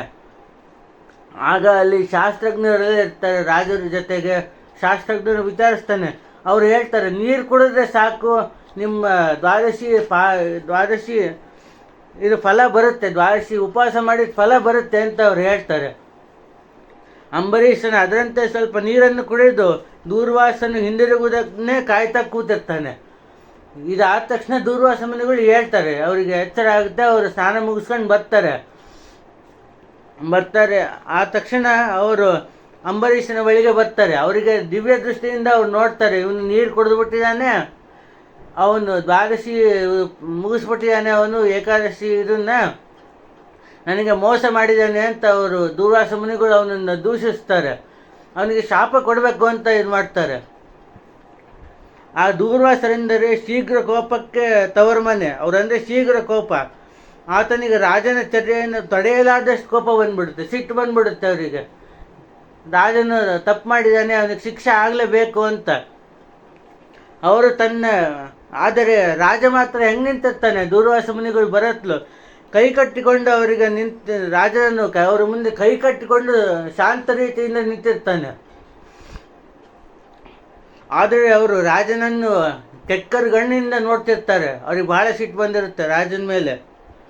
ಬಿರಿ ನೋಡಿ ಎಲ್ಲ ನಿನಗೆಷ್ಟು ಸೊಕ್ಕು, ಅತಿಥಿಯಾದ ನನ್ನನ್ನು ಊಟಕ್ಕೆಂದು ಕರೆದು ನನಗೆ ಊಟಕ್ಕೆ ಇಡುವ ಮುನ್ನವೇ ನೀನು ಪಾರಣೆಯನ್ನು ಮಾಡಿ ಮುಗಿಸಿದೆಯಾ? ಇದೆಂತಹ ದುರಾಚಾರ, ಈ ಪಾಪಕ್ಕೆ ತಕ್ಕ ಫಲವನ್ನು ಈಗಲೇ ಅನುಭವಿಸುವೆಂದು ಹೇಳಿ ತಮ್ಮ ಜಟೆಯಿಂದ ಒಂದು ಕೂದಲನ್ನು ಕಿತ್ತು ನೆಲಕ್ಕೆ ಬಡಿತಾರೆ. ಆ ನೆಲಕ್ಕೆ ಬಡಿದ ತಕ್ಷಣ ಜ್ವಾಲಾಗ್ನಿಯಂತೆ ಒಂದು ಹೆಮ್ಮಾರಿ ಬಂದುಬಿಡುತ್ತೆ. ಅಲ್ಲಿ ಬೆಂಕಿ ಜ್ವಾಲೆಯನ್ನು ಉಕ್ಕುತ್ತ ಹೆಮ್ಮಾರಿ ಬಂದ್ಬಿಡುತ್ತೆ. ಹೆಮ್ಮಾರಿ ಸೀದಾ ಹಾರಿ ಅಂಬರೀಷನ ಬಳಿಗೆ ಬಂದ್ಬಿಡುತ್ತೆ. ಆದರೆ ಅಂಬರೀಷನು ಮಾತ್ರ ಶಾಂತ ರೀತಿಯಿಂದ ನಿಂತುಬಿಟ್ಟಿರ್ತಾನೆ. ಯಾಕೆಂದರೆ ಅವನು ಸಾಕ್ಷಾತ್ ಶ್ರೀಹರಿಯ ಭಕ್ತ. ಅವನು ಇದಾದ ತಕ್ಷಣ ಇದಾದ ತಕ್ಷಣ ಏನಾಗುತ್ತೆ ಅಂದರೆ ಆ ಹೆಮ್ಮಾರಿ ಬಂದು ಅವನ ಹತ್ರ ಬರತ್ಲು ಏನು ಜ್ಞಾನೋಸ್ಮದ ಮುಂದೆ ಮೂರ್ತಿಯಾಗಿ ನಿಂತಿರ್ತಾನೆ. ಅಷ್ಟರಲ್ಲಿ ವಿಷ್ಣು ಚಕ್ರವು ಬಂದ್ಬಿಡುತ್ತೆ. ಅಲ್ಲಿ ಸುದರ್ಶನ ಚಕ್ರವು ಬಂದ್ಬಿಡುತ್ತೆ. ಅಲ್ಲ ಬಂದ ಹೆಮ್ಮಾರಿಯನ್ನು ಕೊಂದು ನಾಶ ಮಾಡಿಬಿಡುತ್ತೆ ಹೆಮ್ಮಾರಿಯನ್ನು. ನಂತರ ಅದೇನಾಗುತ್ತೆ ಅಂದರೆ ಅದು ದೂರ್ವಾಸ ಮುನಿಯ ಹಿಂದೆ ಓಡ್ಬಿಡುತ್ತೆ. ಆ ದೂರ್ವಾಸ ಮುನಿ ಅದರ ರಭಸ ತಾಳದ ಸೀದಾ ಒಂದು ಗುಹೆಯನ್ನು ಹೋಗ್ತಾರೆ. ಗುಹೆಯನ್ನು ಹೊಕ್ಕು ಅಲ್ಲಿಂದ ಮುಂದಕ್ಕೆ ಅಲ್ಲೂ ಬಿಡಲ್ಲ ಅದು ಸುದರ್ಶನ ಚಕ್ರ. ಅದನ್ನು ನಾನು ಏನಾದರೂ ಮಾಡಿ ತಪ್ಪಿಸ್ಕೊಳ್ಳಬೇಕು ಅಂತ ಸತ್ಯಲೋಕಕ್ಕೆ ಹೋಗೋಣ ಅಂತ ಇದು ಮಾಡ್ತಾರೆ. ಸತ್ಯಲೋಕಕ್ಕೆ ಹೋಗ್ತಾರೆ, ಬ್ರಹ್ಮಲೋಕಕ್ಕೆ. ಆದರೆ ಬ್ರಹ್ಮದೇವರು ಹೇಳ್ತಾರೆ ನನ್ನ ಕೈಲಿಂದ ಆಗಲ್ಲಪ್ಪ ನಿನ್ನನ್ನು ಬಚಾವ್ ಮಾಡೋಕ್ಕೆ ಅಂತ. ಆಗ ಸಾಕ್ಷಾತ್ ಕೈಲಾಸಕ್ಕೆ ಹೋಗ್ತಾರೆ ದೂರ್ವಾಸ ಮುನಿಗಳು. ಅಲ್ಲಿಗೂ ಬಿಡಲ್ಲ. ಅದು ತನ್ನ ಅಟ್ಟಿಸ್ಕೊಂಡು ಬರ್ತಾ ಇರುತ್ತೆ ದೂರ್ವಾಸ ಮುನಿಯನ್ನು.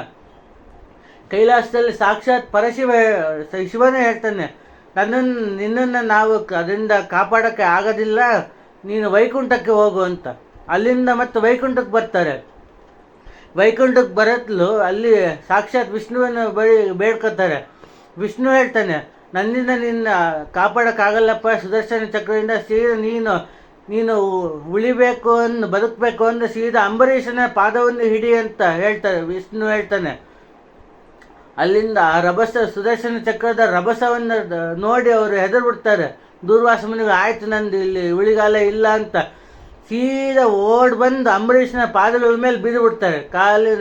ಪಾದಗಳನ್ನ ಹಿಡ್ಕೊಂಡು ಬಿದ್ದುಬಿಡ್ತಾರೆ. ಬಿದ್ದಾಗ ಏನಾಗುತ್ತೆ, ಅಂಬರೀಷನ ದೂರ್ವಾಸ ಮುನಿಗಳು ಭಾಳ ದೊಡ್ಡವರು, ಜ್ಞಾನಿಗಳವರು. ಅವರನ್ನು ಪಾದಗಳನ್ನು ಹಿಡಿದುಬಿಟ್ರಲ್ಲ ಅಂತ ಅವನಿಗೆ ಒಂಥರ ಆಗ್ಬಿಡುತ್ತೆ ಅಂಬರೀಷಂಗೆ. ಅವನ ಪಾದಗಳನ್ನು ಬಿಡಿಸ್ಕೊಂಡು ದೂರ್ವಾಸರನ್ನು ಎಬ್ಬಿಸ್ತಾನೆ. ದೂರ್ವಾಸರು ಹೇಳ್ತಾರೆ, ಹರಿಭಕ್ತ ಅಂಬರೀಷ, ನನ್ನನ್ನು ಸುದರ್ಶನ ಚಕ್ರದಿಂದ ಪಾರು ಮಾಡು ಅಂತ ಕೇಳ್ಕೊತಾನೆ. ಆಗ ಅಂಬರೀಷ ಸುದರ್ಶನ ಚಕ್ರವನ್ನು ಸ್ತುತಿ ಮಾಡ್ತಾನೆ. ಸುದರ್ಶನ ಚಕ್ರವನ್ನು ಸ್ತುತಿ ಮಾಡಿ ಅದನ್ನು ಹೇ ಸುದರ್ಶನ, ನಿನಗೆ ನಮಸ್ಕಾರ. ನೀನೇ ಬೆಂಕಿ, ನೀನೇ ಸೂರ್ಯ, ನೀನೇ ಚಂದ್ರ, ಮಹಾವಿಷ್ಣುವಿನ ಕೈಯನ್ನು ಅಲಂಕರಿಸುವ ನೀನು ಶರಣಾದರವನ್ನು ರಕ್ಷಿಸಬೇಕಲ್ಲವೇ? ಅಧರ್ಮ ಮಾಡುವ ರಾಕ್ಷಸರಿಗೆ ನೀನು ಧೂಮಕೇತು, ಆದರೆ ಧರ್ಮಪರರಾದವರ ಸಂರಕ್ಷಕನು ನೀನೇ ಅಲ್ಲವೇ? ಒಂದು ಪಕ್ಷ ಅಪರಾಧ ಮಾಡಿದ್ದರೂ ಶರಣ ಹೊಕ್ಕ ಮೇಲೆ ಅವರನ್ನು ಕ್ಷಮಿಸಲೇಬೇಕು. ಶರಣಾಗತನಾದ ಈ ಋಷಿಯನ್ನು ಕಾಪಾಡಿ ನನ್ನ ವಂಶವನ್ನು ಉಳಿಸು. ಇಲ್ಲದಿದ್ದಲ್ಲಿ ಬ್ರಹ್ಮಹತ್ಯಾ ದೋಷದಿಂದ ನನ್ನ ವಂಶವೇ ನಾಶವಾದೀತು. ನಾನು ಇದುವರೆಗೆ ಸಂಪಾದಿಸಿರುವ ಪುಣ್ಯವೆಲ್ಲವೂ ಸೇರಿ ಈ ಋಷಿಯನ್ನು ಸಂರಕ್ಷಿಸಲಿ ಎಂದು ಆತನು ಆ ಸುದರ್ಶನ ಚಕ್ರವನ್ನು ಪ್ರಾರ್ಥನೆ ಮಾಡ್ಕೊತಾನೆ. ಆತನ ಬಾಯಿಂದ ಬಂದ ಆ ಮಾತುಗಳು ಹೊರಬೀಳುವಷ್ಟರಲ್ಲಿ ಚಕ್ರವು ಶಾಂತವಾಗಿ ಅದು ಶ್ರೀಹರಿಯನ್ನು ಸೇರಿಬಿಡುತ್ತೆ. ದೂರ್ವಾಸನ ಮೇಲಕ್ಕೆದ್ದು ಅಂಬರೀಷನನ್ನು ಬಾಯಿ ತುಂಬ ಹರಿಸ್ತಾನೆ, ಹೊಗಳಿಬಿಡ್ತಾನೆ. ಮಹಾರಾಜನು ಆತನ ಮುಂದೆ ಅಡ್ಡಬಿದ್ದು, ಮಹಾನುಭಾವ, ಈಗ ನಡೆದದನ್ನು ಮರೆತು ಬಿಡೋಣ, ನೀನು ನನ್ನ ಆತಿಥ್ಯವನ್ನು ಸ್ವೀಕರಿಸಿ ಊಟ ಮಾಡು ಎಂದು ಪ್ರಾರ್ಥಿಸ್ತಾನೆ. ಆತನನ್ನು ಹೊಗಳಿ ಹರಿಸುತ್ತಾ ಅಲ್ಲಿಂದ ಬ್ರಹ್ಮಲೋಕಕ್ಕೆ ಹಿಂದಿರುಗ್ತಾರೆ ದೂರ್ವಾಸ ಮುನಿಗಳು. ಇಷ್ಟೆಲ್ಲ ನಡೆಯುವುದಕ್ಕೆ 1 ವರ್ಷ ಹಿಡಿಯುತ್ತೆ. ಅಂಬರೀಷನು 1 ವರ್ಷ ಉಪವಾಸದಿಂದ ಇರ್ತಾನೆ. ದೂರ್ವಾಸ ಋಷಿಯನ್ನು ಬೀಳ್ಕೊಟ್ಟ ಮೇಲೆ ಆತನು ಊಟ ಮಾಡಿ ಇದಾದ ಕೆಲವು ದಿನಗಳ ಮೇಲೆ ಆತನು ತನ್ನ ರಾಜ್ಯವನ್ನು ಮಕ್ಕಳಿಗೆ ಒಪ್ಪಿಸಿ ತಾನು ತಪೋವನಕ್ಕೆ ಹೋಗಿ ಭಗವಂತನ ಧ್ಯಾನದಲ್ಲಿ ತತ್ಪರನಾಗ್ತಾನೆ. ಇದರಿಂದ ನಾವು ಏನು ತಿಳಿದುಕೊಳ್ಳಬೇಕು ಅಂದರೆ, ಏಕಾದಶಿ ಉಪವಾಸ ನೀರು ಕುಡಿದ್ರೆ ಸಾಕು ಏಕಾದಶಿ ಉಪವಾಸದ ಫಲ ಬರುತ್ತೆ ಅಂತ ತಿಳ್ಕೊಬೋದು ಅಂತ ಈ ಕಥೆಯಲ್ಲಿ ಗೊತ್ತಾಗುತ್ತೆ. ಎಂತಹ ಭಕ್ತ ಅಂಬರೀಷನನ್ನು ನಾವು ಇದರಲ್ಲಿ ನೆನೆದು ಧನ್ಯರಾಗೋಣ.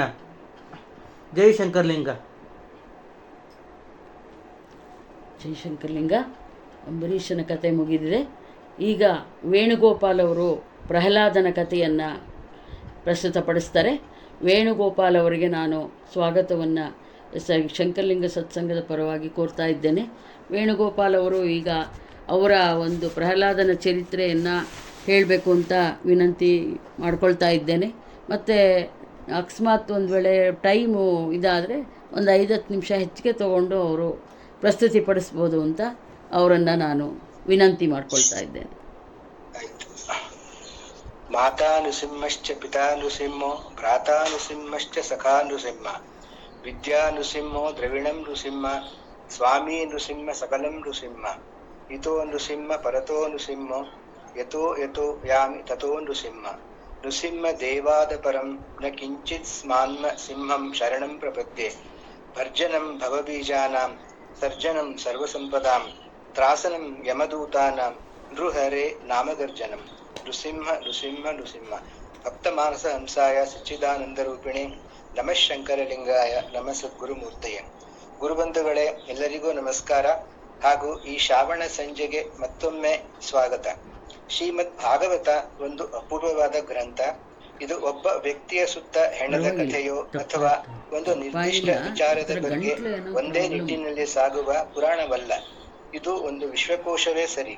ಇದರಲ್ಲಿ ಪ್ರಪಂಚದ ಸೃಷ್ಟಿ, ಅದರ ವಿಕಸನ, ಭೂಗೋಳ, ಖಗೋಳ, ಜೀವಶಾಸ್ತ್ರ, ಈ ಬ್ರಹ್ಮಾಂಡ ರಚನೆ, ಅನೇಕ ರಾಜರ ಕಥೆಗಳು, ಇತಿಹಾಸಗಳು, ಪುರಾಣಗಳು, ನಾವು ಎಂದೂ ಓದಿರದ ಕೇಳಿರದ ಕೆಲವು ಸತ್ಯಗಳು ಎಲ್ಲದರ ಬಗ್ಗೆಯೂ ಹೇಳುತ್ತದೆ. ಇದೆಲ್ಲದರಲ್ಲೂ ಭಗವಂತನಿದ್ದಾನೆ ಎಂದು ಸಾರಿ ಸಾರಿ ತಿಳಿಸುತ್ತದೆ.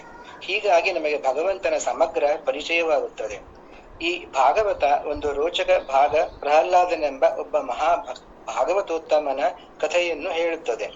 ಈ ಪ್ರಹ್ಲಾದನ ಕಥೆ ನಿಮಗೆಲ್ಲ ಚಿರಪರಿಚಯ. ಹೀಗಾಗಿ ಅದಕ್ಕೆ ಹೆಚ್ಚು ಪ್ರಾಶಸ್ತ್ಯ ಕೊಡದೆ ಆ ಪರಮ ಭಕ್ತನ ಗುಣಗಳು, ಆ ಚಿಕ್ಕ ವಯಸ್ಸಿನಲ್ಲೇ ಅವನಿಗಿದ್ದ ವೈರಾಗ್ಯ, ಸಂಸಾರದ ನಿಸ್ಸಾರತ್ವದ ಬಗ್ಗೆ ಅವನಿಗಿದ್ದ ಜಿಗುಪ್ಸೆ, ಅದರ ಆಶಾಪಾಶಕ್ಕೆ ಸಿಲುಕಿ ನರಳುವ ನಮ್ಮಂಥವರ ಬಗ್ಗೆ ಅವನಿಗಿರುವ ಕಾಳಜಿ, ಇದೆಲ್ಲವೂ ಅವನ ತಂದೆಯೊಂದಿಗೆ, ಗುರುಕುಲದ ಬಾಲಕರೊಂದಿಗೆ ಮತ್ತು ಸ್ವಯಂ ನೃಸಿಂಹನೊಂದಿಗೆ ಅವನ ಸಂವಾದಗಳಲ್ಲಿ ಪ್ರಕಟವಾಗುತ್ತದೆ. ಆ ಸಂವಾದಗಳನ್ನು ನೋಡೋಣ. ಅದೆಲ್ಲ ಬಹಳ ದೀರ್ಘವಾಗಿವೆ. ಸ್ವಲ್ಪ ಭಾಗವನ್ನು ಮಾತ್ರ ಹೇಳುತ್ತೇನೆ. ಸನಕ ಸನಂದನ ಸನಾತನ ಸನತ್ಕುಮಾರರಿಂದ ಶಾಪಗ್ರಸ್ತರಾದ ಜಯವಿಜಯರು ಮೊದಲನೆಯ ಜನ್ಮದಲ್ಲಿ ಭೂಲೋಕದಲ್ಲಿ ಕಶ್ಯಪ ಬ್ರಹ್ಮ ಮತ್ತು ದ್ವಿತೀಯ ಮಕ್ಕಳಾಗಿ ಜನಿಸಿ ಹಿರಣ್ಯಾಕ್ಷ ಮತ್ತು ಹಿರಣ್ಯಕಶಿಪು ಎಂಬ ಹೆಸರು ಪಡೆಯುತ್ತಾರೆ. ಇವರು ಬೆಳೆದು ದೊಡ್ಡವರಾದಂತೆಲ್ಲ ಇವರ ಉಪಟಳ ಹೆಚ್ಚಾಗುತ್ತದೆ. ಇದೇ ಭೂದೇವಿಯನ್ನು ಹಿರಣ್ಯಾಕ್ಷನು ಪಾತಾಳಕ್ಕೆದೆಳೆಯುತ್ತಾನೆ. ಆಗ ಭೂದೇವಿ ನಾರಾಯಣನಿಗೆ ಮೊರೆ ಇಡುತ್ತಾಳೆ. ಯೋಗ ನಿದ್ರೆಯಲ್ಲಿದ್ದ ಎಚ್ಚರಗೊಂಡು ಮಹಾವಿಷ್ಣುವು ಭೂದೇವಿಯ ರಕ್ಷಣೆಗೆ ಧಾವಿಸುತ್ತಾನೆ. ವರಾಹರೂಪಿ ಪರಮಾತ್ಮನು ಭೂದೇವಿಯನ್ನು ತನ್ನ ಕೋರೆ ದಾಡಿಯ ಮೇಲಿರಿಸಿಕೊಂಡು ನೀರಿನಿಂದ ಹೊರಕ್ಕೆ ತಂದಾಗ ಹಿರಣ್ಯಾಕ್ಷನೊಂದಿಗೆ ಭೀಕರ ಕಾಳಗ ಮಾಡಬೇಕಾಗುತ್ತದೆ. ಅಂತ್ಯದಲ್ಲಿ ಹಿರಣ್ಯಾಕ್ಷನ ವಧೆಯಾಗುತ್ತದೆ. ತನ್ನ ಸಹೋದರನ ಸಾವಿನಿಂದ ಕಂಗೆಟ್ಟ ಹಿರಣ್ಯಕಶಿಪು ತಾನು ದುರ್ಬಲನಾಗಿ ಹೋದನೆಂದು ಗ್ರಹಿಸಿ ತನ್ನ ತಮ್ಮನನ್ನು ಕೊಂದ ಮಹಾವಿಷ್ಣುವನ್ನು ಕೊಂದು ಅವನ ರಕ್ತದಿಂದಲೇ ತನ್ನ ತಮ್ಮನಿಗೆ ತರ್ಪಣ ಕೊಡಬೇಕೆಂದು ನಿರ್ಧರಿಸಿ ಹೆಚ್ಚಿನ ಶಕ್ತಿಯನ್ನು ಪಡೆಯಲು ಮಂದಾರ ಪರ್ವತಕ್ಕೆ ಹೋಗಿ ಅಲ್ಲಿ ಒಂಟಿ ಕಾಲಿನಲ್ಲಿ ಹೆಬ್ಬೆರಳ ತುದಿಯ ಮೇಲೆ ನಿಂತು ಎರಡೂ ಕೈಗಳನ್ನು ಮೇಲೆತ್ತಿ ಆಕಾಶವನ್ನೇ ನೋಡುತ್ತಾ 100 ವರ್ಷಗಳ ಕಾಲ ಬ್ರಹ್ಮದೇವನನ್ನು ಕುರಿತು ಘೋರವಾದ ತಪಸ್ಸು ಮಾಡುತ್ತಾನೆ. ಹಿರಣ್ಯಾಕ್ಷನ ಕಾಟದಿಂದ ಕಂಗಾಲಾಗಿದ್ದ ಇಂದ್ರಾದಿ ದೇವತೆಗಳಿಗೆ ಇದು ಸುಸಮಯವೆನಿಸಿ ಅವರು ದಾನವರೊಂದಿಗೆ ಮೇಲೆ ಯುದ್ಧ ಮಾಡಿ ದೈತ್ಯರಾಜನ ಅರಮನೆಯನ್ನು ಕೊಳ್ಳೆ ಹೊಡೆಯುತ್ತಾರೆ. ಇಂದ್ರನು ಹಿರಣ್ಯಕಶಿಪುವಿನ ಮಡದಿ ಕಯಾದುವಿನ ಗರ್ಭದಲ್ಲಿ ಬೆಳೆಯುತ್ತಿದ್ದ ಮಗುವನ್ನು ಸಾಯಿಸ ಬಯಸುತ್ತಾನೆ. ಆದರೆ ನಾರದರು ಅಡ್ಡ ಬಂದು ಇಂದ್ರನಿಗೆ ಬುದ್ಧಿ ಹೇಳುತ್ತಾರೆ. ಇಂದ್ರ, ಇದು ಸಾಮಾನ್ಯವಾದ ಮಗುವಲ್ಲ, ಇದು ಲೋಕ ಕಲ್ಯಾಣಕ್ಕಾಗಿ ಬೆಳೆಯುತ್ತಿರುವ ಪರಮ ಭಾಗವತೋತ್ತಮ. ಹೀಗಾಗಿ ಇದನ್ನು ಬಿಟ್ಟು ಬಿಡು. ಇದು ನಾರದರು ಕಯಾದುವನ್ನು ತಮ್ಮ ಆಶ್ರಮದಲ್ಲಿರಿಸಿ ಭಾಗವತ ಧರ್ಮದ ರಹಸ್ಯಗಳನ್ನು ಹೇಳುತ್ತಾರೆ. ಹೀಗಾಗಿ ಅವರ ಹೊಟ್ಟೆಯಲ್ಲಿದ್ದ ಪ್ರಹ್ಲಾದನಿಗೆ ಹರಿಭಕ್ತಿಯ ನೈಸರ್ಗಿಕವಾಗಿಯೇ ಬಂದು ಬಿಡುತ್ತದೆ. ಇತ್ತ ಹಿರಣ್ಯಕಶಿಪುವಿನ ತಪಸ್ಸಿಗೆ ಮೆಚ್ಚಿ ಪ್ರತ್ಯಕ್ಷನಾದ ಬ್ರಹ್ಮದೇವನು ಚಿರಂಜೀವತ್ವವನ್ನು ಮಾತ್ರ ಬಿಟ್ಟು ಯಾವ ವರವನ್ನಾದರೂ ಬೇಡಿಕೊಳ್ಳಲು ಹೇಳಿದಾಗ ವರವನ್ನು ದಯಪಾಲಿಸುವುದರಲ್ಲಿ ಶ್ರೇಷ್ಠತಮನಾಗಿರುವ ಸ್ವಾಮಿಯೇ, ಇನ್ನು ನನಗೆ ಅಭೀಷ್ಟವಾದ ವರಗಳನ್ನು ಅನುಗ್ರಹಿಸುವುದಾದರೆ ನಾನು ಬಯಸುವ ವರಗಳು ಹೀಗಿವೆ. ನೀನು ಸೃಷ್ಟಿಸಿರುವ ಯಾವ ಪ್ರಾಣಿಯಿಂದಲೂ ನನಗೆ ಮರಣ ಉಂಟಾಗಬಾರದು. ಅದು ಮನುಷ್ಯನಾಗಲಿ, ಪಶುವಾಗಲಿ, ಪ್ರಾಣಿಯಾಗಿರಲಿ ಅಥವಾ ಅಪ್ರಾಣಿಯಾಗಿರಲಿ, ದೇವತೆಯಾಗಿರಲಿ, ದೈತ್ಯನಾಗಿರಲಿ ಅಥವಾ ನಾಗರೇ ಮುಂತಾದವರಾಗಿರಲಿ, ಯಾರಿಂದಲೂ ನನಗೆ ಸಾವು ಉಂಟಾಗಬಾರದು. ಒಳಗಾಗಲಿ ಹೊರಗಾಗಲಿ, ಹಗಲಿನಲ್ಲಾಗಲಿ ರಾತ್ರಿಯಲ್ಲಾಗಲಿ, ಯಾವುದೇ ಅಸ್ತ್ರ ಶಸ್ತ್ರಗಳಿಂದಾಗಲಿ, ಭೂಮಿಯಲ್ಲಾಗಲಿ ಆಕಾಶದಲ್ಲಾಗಲಿ, ಎಲ್ಲೇ ಆಗಲಿ ಯಾವಾಗಲೇ ಆಗಲಿ, ಯಾವುದರಿಂದಲೇ ಆಗಲಿ ನನಗೆ ಮರಣ ಉಂಟಾಗದಿರಲಿ. ಯುದ್ಧದಲ್ಲಿ ನನಗೆ ಎದುರಾಳಿಗಳು ಯಾರೂ ಇಲ್ಲದಿರಲಿ. ನಾನು ಎಲ್ಲಾ ಪ್ರಾಣಿಗಳಿಗೂ ಏಕಚಕ್ರಾಧಿಪತಿಯಾಗುವಂತೆ ಮಾಡು. ಹಾಗೆಯೇ ಯಾವ ಋಷಿಮುನಿಗಳ ತಾಪವೂ ನನಗೆ ತಟ್ಟಬಾರದು. ಇಂದ್ರನೇ ಮುಂತಾದ ಸಮಸ್ತ ಲೋಕಪಾಲಕರಲ್ಲಿಯೂ ಯಾವ ಮಹಿಮೆಯುಂಟೋ ಅಂತಹ ಮಹಿಮೆಯೇ ನನಗೆ ಇರಲಿ. ತಪಸ್ವಿಗಳಿಗೂ ಮತ್ತು ಯೋಗಿಗಳಿಗೂ ಯಾವ ಅಕ್ಷಯವಾದ ಐಶ್ವರ್ಯಗಳಿವೆಯೋ ಅದನ್ನು ನನಗೂ ಅನುಗ್ರಹಿಸುವವನಾಗು. ಹೀಗೆ ಹಿರಣ್ಯಕಶಿಪುವಿನ ತಪಸ್ಸಿಗೆ ಮೆಚ್ಚಿ ಬ್ರಹ್ಮದೇವನು ಪ್ರತ್ಯಕ್ಷನಾಗಿ ತಥಾಸ್ತು ಎಂದು ಹೇಳಿ ಅಂತರ್ಧಾನನಾಗುತ್ತಾನೆ. ಹೀಗೆ ಹಿರಣ್ಯಕಶಿಪು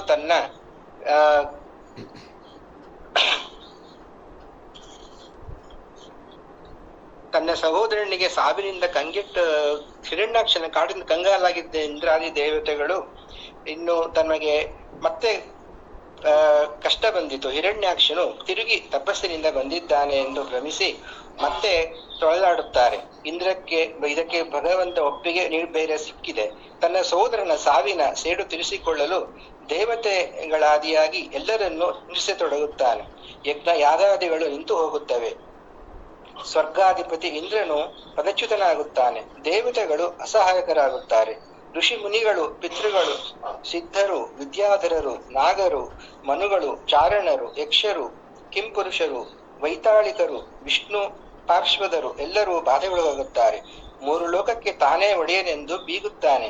ಆದರೆ ತನ್ನ ಮನೆಯಲ್ಲೇ ತನ್ನ ಮೃತ್ಯು ಮೊಳಕೆ ಒಡೆದಿದೆ ಎನ್ನುವುದು ಅವನಿಗೆ ಅರಿವಾಗುವುದೇ ಇಲ್ಲ. ಅವನ ಕಾಟ ತಾಳಲಾರದೆ ವೈಕುಂಠಕ್ಕೆ ತೆರಳಿ ಹರಿಯಲ್ಲಿ ಪರಿಹಾರಕ್ಕೆ ಪ್ರಾರ್ಥಿಸಿಕೊಳ್ಳುತ್ತಾರೆ. ಆಗ ಆಕಾಶವಾಣಿಯು ಮೊಳಗುತ್ತದೆ. ಕಾಲ ಕೂಡಿ ಬಂದಾಗ ನಾನು ಅವತಾರ ತಾಳಿ ಅವನನ್ನು ವಧಿಸುತ್ತೇನೆ ಎಂದು ಭಗವಂತನು ತನ್ನ ಆಶೀರ್ವಾದವನ್ನು ನೀಡುತ್ತಾನೆ. ಅವನು ತನ್ನ ಮಗನಾದ ಪ್ರಹ್ಲಾದನನ್ನು ದ್ವೇಷಿಸಿ ಕೊಲ್ಲಲು ಹೊರಡುತ್ತಾನೆಯೋ ಅಂದೇ ಅವನ ಅಂತ್ಯ ಎಂದು ದೇವತೆಗಳಿಗೆ ವರವನ್ನು ನೀಡಿ ಭಗವಂತನು ಅಂತರ್ಧಾನನಾಗುತ್ತಾನೆ. ಆಗ ಇವರಿಗೆಲ್ಲ ಆಶ್ಚರ್ಯ, ದೇವತೆಗಳಿಗೆ. ಇಷ್ಟು ಋಷಿಮುನಿಗಳು ಎಲ್ಲರೂ ಪ್ರಾರ್ಥಿಸಿದರೂ ಒಲಿಯದ ಭಗವಂತನು ಆ ಪ್ರಹ್ಲಾದನಿಗೆ ಯಾಕಿಷ್ಟು ಪ್ರಾಮುಖ್ಯತೆಯನ್ನು ಕೊಡುತ್ತಿದ್ದಾನೆ ಎಂದು ತಿಳಿದುಕೊಳ್ಳಬೇಕು ಎಂದು ಆಶ್ಚರ್ಯ ಪಡುತ್ತಾರೆ. ಲೋಕಗುರುವಾದ ಶ್ರೀ ಭಗವಂತನು ಹೀಗೆ ಆದೇಶ ನೀಡಲು ದೇವತೆಗಳು ಆತನಿಗೆ ಪ್ರಣಾಮ ಮಾಡಿ ಹಿಂದಿರುಗಿದರು. ಅವರ ಉದ್ವೇಗವೆಲ್ಲವೂ ಶಾಂತವಾಗಿ ಬಿಟ್ಟಿತು. ಇನ್ನೇನು ಹಿರಣ್ಯಕಶಿಪುವು ಸತ್ತಂತೆಯೇ ಎಂದು ಅವರು ಭಾವಿಸಿದರು. ದೈತ್ಯರಾಜನಾದ ಹಿರಣ್ಯಕಶಿಪುವಿಗೆ ಪರಮಾದ್ಭುತರಾದ 4 ಮಂದಿ ಪುತ್ರರಿದ್ದರು. ಅವರಲ್ಲಿ ಪ್ರಹ್ಲಾದನು ವಯಸ್ಸಿನಲ್ಲಿ ಎಲ್ಲರಿಗಿಂತಲೂ ಕಿರಿಯವನು. ಆದರೆ ಸದ್ಗುಣಗಳಲ್ಲಿ ಆತನು ಎಲ್ಲರಿಗಿಂತಲೂ ದೊಡ್ಡವನಾಗಿದ್ದನು. ಆತನು ಸತ್ಪುರುಷರನ್ನು, ಗುರು ಹಿರಿಯರನ್ನು ಭಕ್ತಿಯಿಂದ ಸೇವಿಸುತ್ತಿದ್ದನು. ಬ್ರಾಹ್ಮಣರಲ್ಲಿ ಭಕ್ತಿಯುಳ್ಳವನು, ಸೌಮ್ಯ ಸ್ವಭಾವದವನು, ಸತ್ಯ ಪ್ರತಿಜ್ಞೆಯು ಮತ್ತು ಜಿತೇಂದ್ರಿಯನು ಆಗಿದ್ದನು. ಆ ಮಹಾತ್ಮನು ಎಲ್ಲ ಪ್ರಾಣಿಗಳನ್ನು ತನ್ನಂತೆಯೇ ಭಾವಿಸಿ ಅದರಂತೆ ವರ್ತಿಸುತ್ತಿದ್ದನು. ಎಲ್ಲರಿಗೂ ಏಕಮಾತ್ರ ಪ್ರಿಯನು ಮತ್ತು ನಿಜವಾದ ಹಿತೈಷಿಯೂ ಆಗಿದ್ದನು. ದೊಡ್ಡವರ ಪಾದಾರ ಬಿಂದುಗಳಲ್ಲಿ ಸೇವಕನಂತೆ ಅತ್ಯಂತ ವಿನಯದಿಂದ ನಡೆದುಕೊಳ್ಳುತ್ತಿದ್ದನು. ಬಡವರನ್ನು ತಂದೆಯಂತೆ ಸ್ನೇಹದಿಂದ ನೋಡಿಕೊಳ್ಳುತ್ತಿದ್ದನು. ಸಮಾನ ಸ್ಕಂದರನ್ನು, ಸೋದರರನ್ನು ಹೇಗೋ ಹಾಗೆ ಪ್ರೀತಿಸುತ್ತಿದ್ದನು. ಗುರುಜನರನ್ನು ದೇವರಂತೆ ಕಾಣುತ್ತಿದ್ದನು. ವಿದ್ಯೆ, ಧನ, ಸೌಂದರ್ಯ ಮತ್ತು ಕುಲೀಯತೆ ಇವೆಲ್ಲವೂ ತುಂಬಿದ್ದರೂ ಅಭಿಮಾನ, ಅಹಂಕಾರಗಳು ಆತನಲ್ಲಿ ಎಳ್ಳಷ್ಟು ಇರಲಿಲ್ಲ. ವ್ಯಸನಗಳು ಬಂದಾಗ ಆತ ಮನಸ್ಸು ಉದ್ವೇಗಕ್ಕೆ ಒಳಗಾಗುತ್ತಿರಲಿಲ್ಲ. ಆದುದರಿಂದ ಆತನ ಮನಸ್ಸಿನಲ್ಲಿ ಯಾವುದರ ವಿಷಯದಲ್ಲೂ ಲೋಭವಿರಲಿಲ್ಲ. ಇಂದ್ರಿಯ, ಪ್ರಾಣ, ಶರೀರ ಮತ್ತು ಮನಸ್ಸುಗಳನ್ನು ಆತನು ವಶದಲ್ಲಿಟ್ಟುಕೊಂಡಿದ್ದನು. ಆತನ ಮನಸ್ಸಿನಲ್ಲಿ ಎಂದೂ ಯಾವುದೇ ಪ್ರಕಾರದ ಕಾಮನೆಯು ಉಂಟಾಗುತ್ತಿರಲಿಲ್ಲ. ಆತನು ಹುಟ್ಟಿನಿಂದ ಅಸುರನಾಗಿದ್ದರೂ ಆಸುರಿ ಭಾವವು ಸ್ವಲ್ಪವೂ ಆತನಲ್ಲಿ ಇರಲಿಲ್ಲ. ಶ್ರೀ ಭಗವಂತನ ಗುಣಗಳಿದ್ದವು. ಮಹಾತ್ಮರು ಹಿಂದಿನ ಕಾಲದಿಂದಲೂ ಆತನನ್ನು ವರ್ಣಿಸುತ್ತಾ ತಮ್ಮನ್ನಾಗಿಸಿಕೊಳ್ಳುತ್ತಾ ಬಂದಿದ್ದಾರೆ. ಆದರೂ ಆತನು ಇಂದಿಗೂ ಹಿಂದಿನಂತೆಯೇ ಇದ್ದಾನೆ. ದೇವತೆಗಳು ಆತನ ಶತ್ರುಗಳಾಗಿದ್ದರೂ ಭಕ್ತರ ಚರಿತ್ರೆಗಳನ್ನು ಕೇಳುವುದಕ್ಕಾಗಿ ಸಭೆ ಸೇರಿದಾಗ ಅವರು ಇತರ ಭಕ್ತರನ್ನು ಭಕ್ತೋತ್ತಮನಾದ ಪ್ರಹ್ಲಾದನಿಗೆ ಹೋಲಿಸಿ ಅವರಿಗೆ ಸನ್ಮಾನ ಸಲ್ಲಿಸುತ್ತಾರೆ. ಹೀಗಿರುವಾಗ ಅಜಾತ ಶತ್ರು ಎಂದು ಹೆಸರು ಪಡೆದ ನಿನ್ನಿಂದ ಭಗವದ್ಭಕ್ತನ ಅದನ್ನು ಆರಾಧಿಸಿ ತಾರೆಂಬುದರಲ್ಲಿ ಸಂಶಯವೇ ಇಲ್ಲ. ಆತನ ಮಹಾತ್ಯವನ್ನು ಸೂಚಿಸಲು ಆತನಲ್ಲಿದ್ದ ಲೆಕ್ಕಿಸಲಾಗದಷ್ಟು ಸದ್ಗುಣ ಸಂಪತ್ತನ್ನು ಹೇಳಬೇಕಾಗಿಲ್ಲ. ಒಂದೇ ಒಂದು ಗುಣವನ್ನು ಹೇಳುವುದಾದರೆ ಸಾಕು. ಅದೇನೆಂದರೆ ಆತನಿಗೆ ಶ್ರೀ ಭಗವಂತನಾದ ವಾಸುದೇವನಲ್ಲಿದ್ದ ಸಹಜವಾದ ರತಿ. ಆ ಬಾಲಕನು ಬಾಲ್ಯದಲ್ಲಿಯೇ ಆಟಪಾಠಗಳನ್ನು ಬಿಟ್ಟು ಶ್ರೀ ಭಗವಂತನ ಧ್ಯಾನದಲ್ಲಿ ಮಗ್ನನಾಗಿ ಜಡನಂತೆ ತನ್ಮಯನಾಗಿ ಬಿಡುತ್ತಿದ್ದನು. ಶ್ರೀ ಕೃಷ್ಣ ಪರಮಾತ್ಮನ ಅನುಗ್ರಹವೆಂಬ ಗ್ರಹವು ಆತನ ಹೃದಯವನ್ನು ಸೆಳೆದುಕೊಂಡು ಆತನಿಗೆ ಜಗತ್ತಿನ ಪರವೇ ಇಲ್ಲದಂತೆ ಮಾಡಿಬಿಟ್ಟಿತ್ತು. ಗೋವಿಂದನ ಆಲಿಂಗನೆಯಲ್ಲಿ ತಾನು ಇರುವುದನ್ನು ಸದಾ ಭಾವಿಸುತ್ತಿದ್ದ. ಆತನಿಗೆ ತಾನು ಕೂರುವುದಾಗಲಿ, ಓಡಾಡುವುದಾಗಲಿ, ತಿನ್ನುವುದಾಗಲಿ, ಕುಡಿಯುವುದಾಗಲಿ, ನಿಲ್ಲಿಸುವುದಾಗಲಿ, ಮಾತನಾಡುವುದಾಗಲಿ ಯಾವುದೂ ತಿಳಿಯುತ್ತಿರಲಿಲ್ಲ. ವೈಕುಂಠಪತಿಯು ತನ್ನನ್ನು ಅಗಲಿ ಹೋದರೆಂದು ಕೆಲವೊಮ್ಮೆ ಅಳುತ್ತಿದ್ದನು. ಕೆಲವೊಮ್ಮೆ ಆತನನ್ನು ಚಿಂತಿಸುತ್ತಾ ಆನಂದದಿಂದ ನಗುತ್ತಿದ್ದನು, ಹಾಡುತ್ತಿದ್ದನು, ಉತ್ಸುಕತೆಯಿಂದ ಕೂಗಿಕೊಳ್ಳುತ್ತಿದ್ದನು. ನಾಚಿಕೆಯನ್ನು ತೊರೆದು ಕುಣಿದಾಡುತ್ತಲೂ ಇದನ್ನು ಆತನನ್ನೇ ಭಾವಿಸಿಕೊಳ್ಳುತ್ತಾ ಕೆಲವು ವೇಳೆ ತನ್ಮೆಯನಾಗಿ ಆತನನ್ನೇ ಅನುಕರಿಸುತ್ತಿದ್ದನು. ಕೆಲವೊಮ್ಮೆ ಒಳಗೊಳಗೆ ಭಗವಂತನ ಸ್ಪರ್ಶವನ್ನು ಅನುಭವಿಸುತ್ತಾ ರೋಮಾಂಚಿತನಾಗುತ್ತಿದ್ದನು. ಆತನ ಅರೆತೆರೆದ ಕಣ್ಣುಗಳು ಪ್ರೇಮದ ಮತ್ತು ಆನಂದದ ಕಂದೆಗಳನ್ನು ತುಂಬಿರುತ್ತಿದ್ದವು.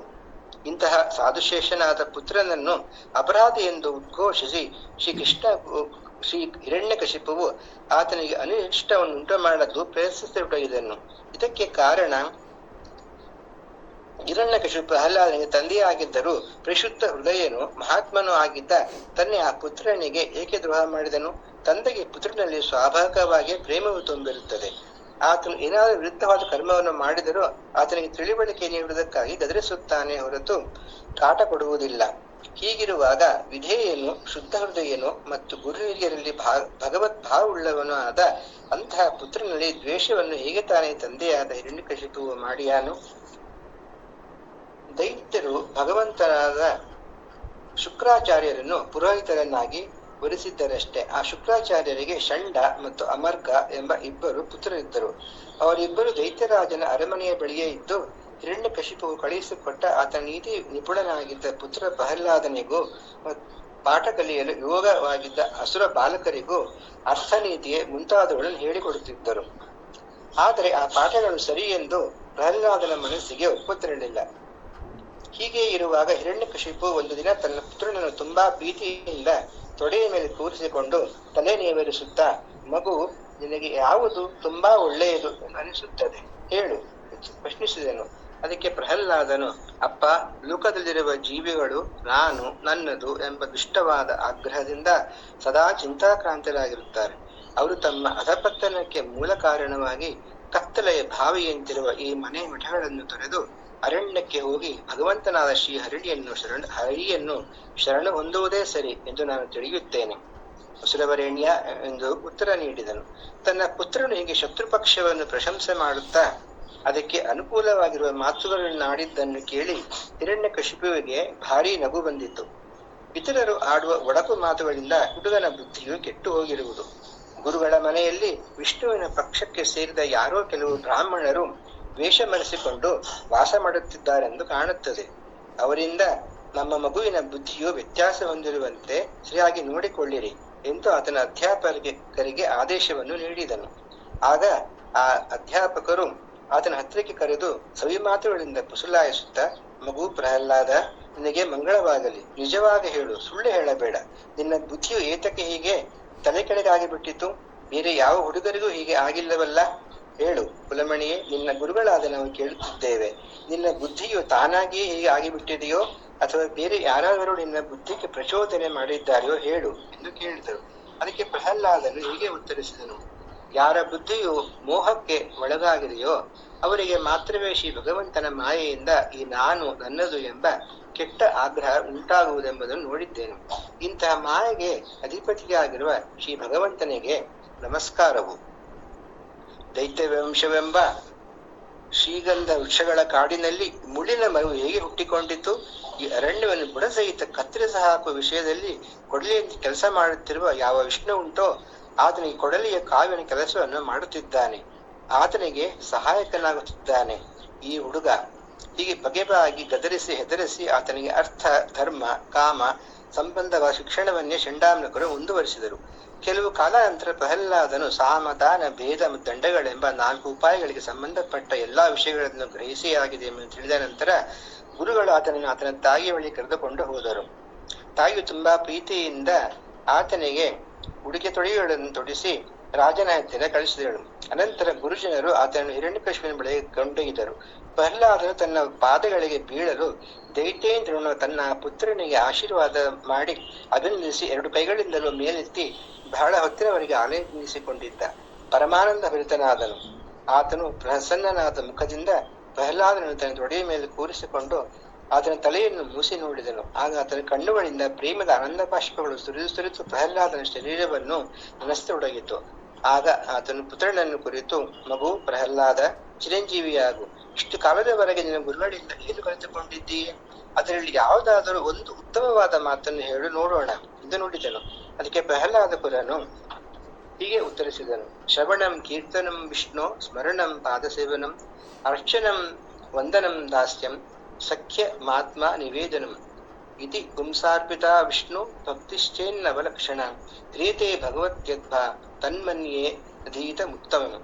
ತೀರ್ಥರೂಪರೇ, ಶ್ರೀ ಭಗವಂತನಾದ ವಿಷ್ಣುವಿನ ಗುಣಗಳನ್ನು, ನಾಮಗಳನ್ನು ಕೇಳುವಿಕೆ, ಸಂಕೀರ್ತನೆ ಮಾಡುವಿಕೆ, ನಾಮರೂಪಾದಿಗಳನ್ನು ಸ್ಮರಣೆ ಮಾಡುವಿಕೆ, ಪಾದಸೇವೆ ಮಾಡುವಿಕೆ, ಪೂಜೆ, ಅರ್ಚನೆ, ನಮಸ್ಕಾರ ಮಾಡುವಿಕೆ, ದಾಸನಾಗಿ ಕೈಂಕರ್ಯ ಮಾಡುವಿಕೆ, ಸ್ನೇಹಿತರಿಂದ ಪ್ರೀತಿಸುವಿಕೆ ಮತ್ತು ಕಡೆಯದಾಗಿ ಆತ್ಮನಿವೇದನೆ ಎಂದರೆ ತನ್ನ ಆತ್ಮವನ್ನೇ ಸಂಪೂರ್ಣವಾಗಿ ಶ್ರೀಹರಿಗೆ ಸಮರ್ಪಿಸಿ ಬಿಡುವಿಕೆ ಎಂಬಿ 9 ಬಗೆಗಳಲ್ಲಿ ಶ್ರೀ ಭಗವಂತನಲ್ಲಿ ಭಕ್ತಿ ಭಾವವನ್ನು ಸಮರ್ಪಣೆ ಮಾಡುವುದು ಉತ್ತಮವಾದ ಅಧ್ಯಯನವೆಂದು ನಾನು ತಿಳಿಯುತ್ತೇನೆ.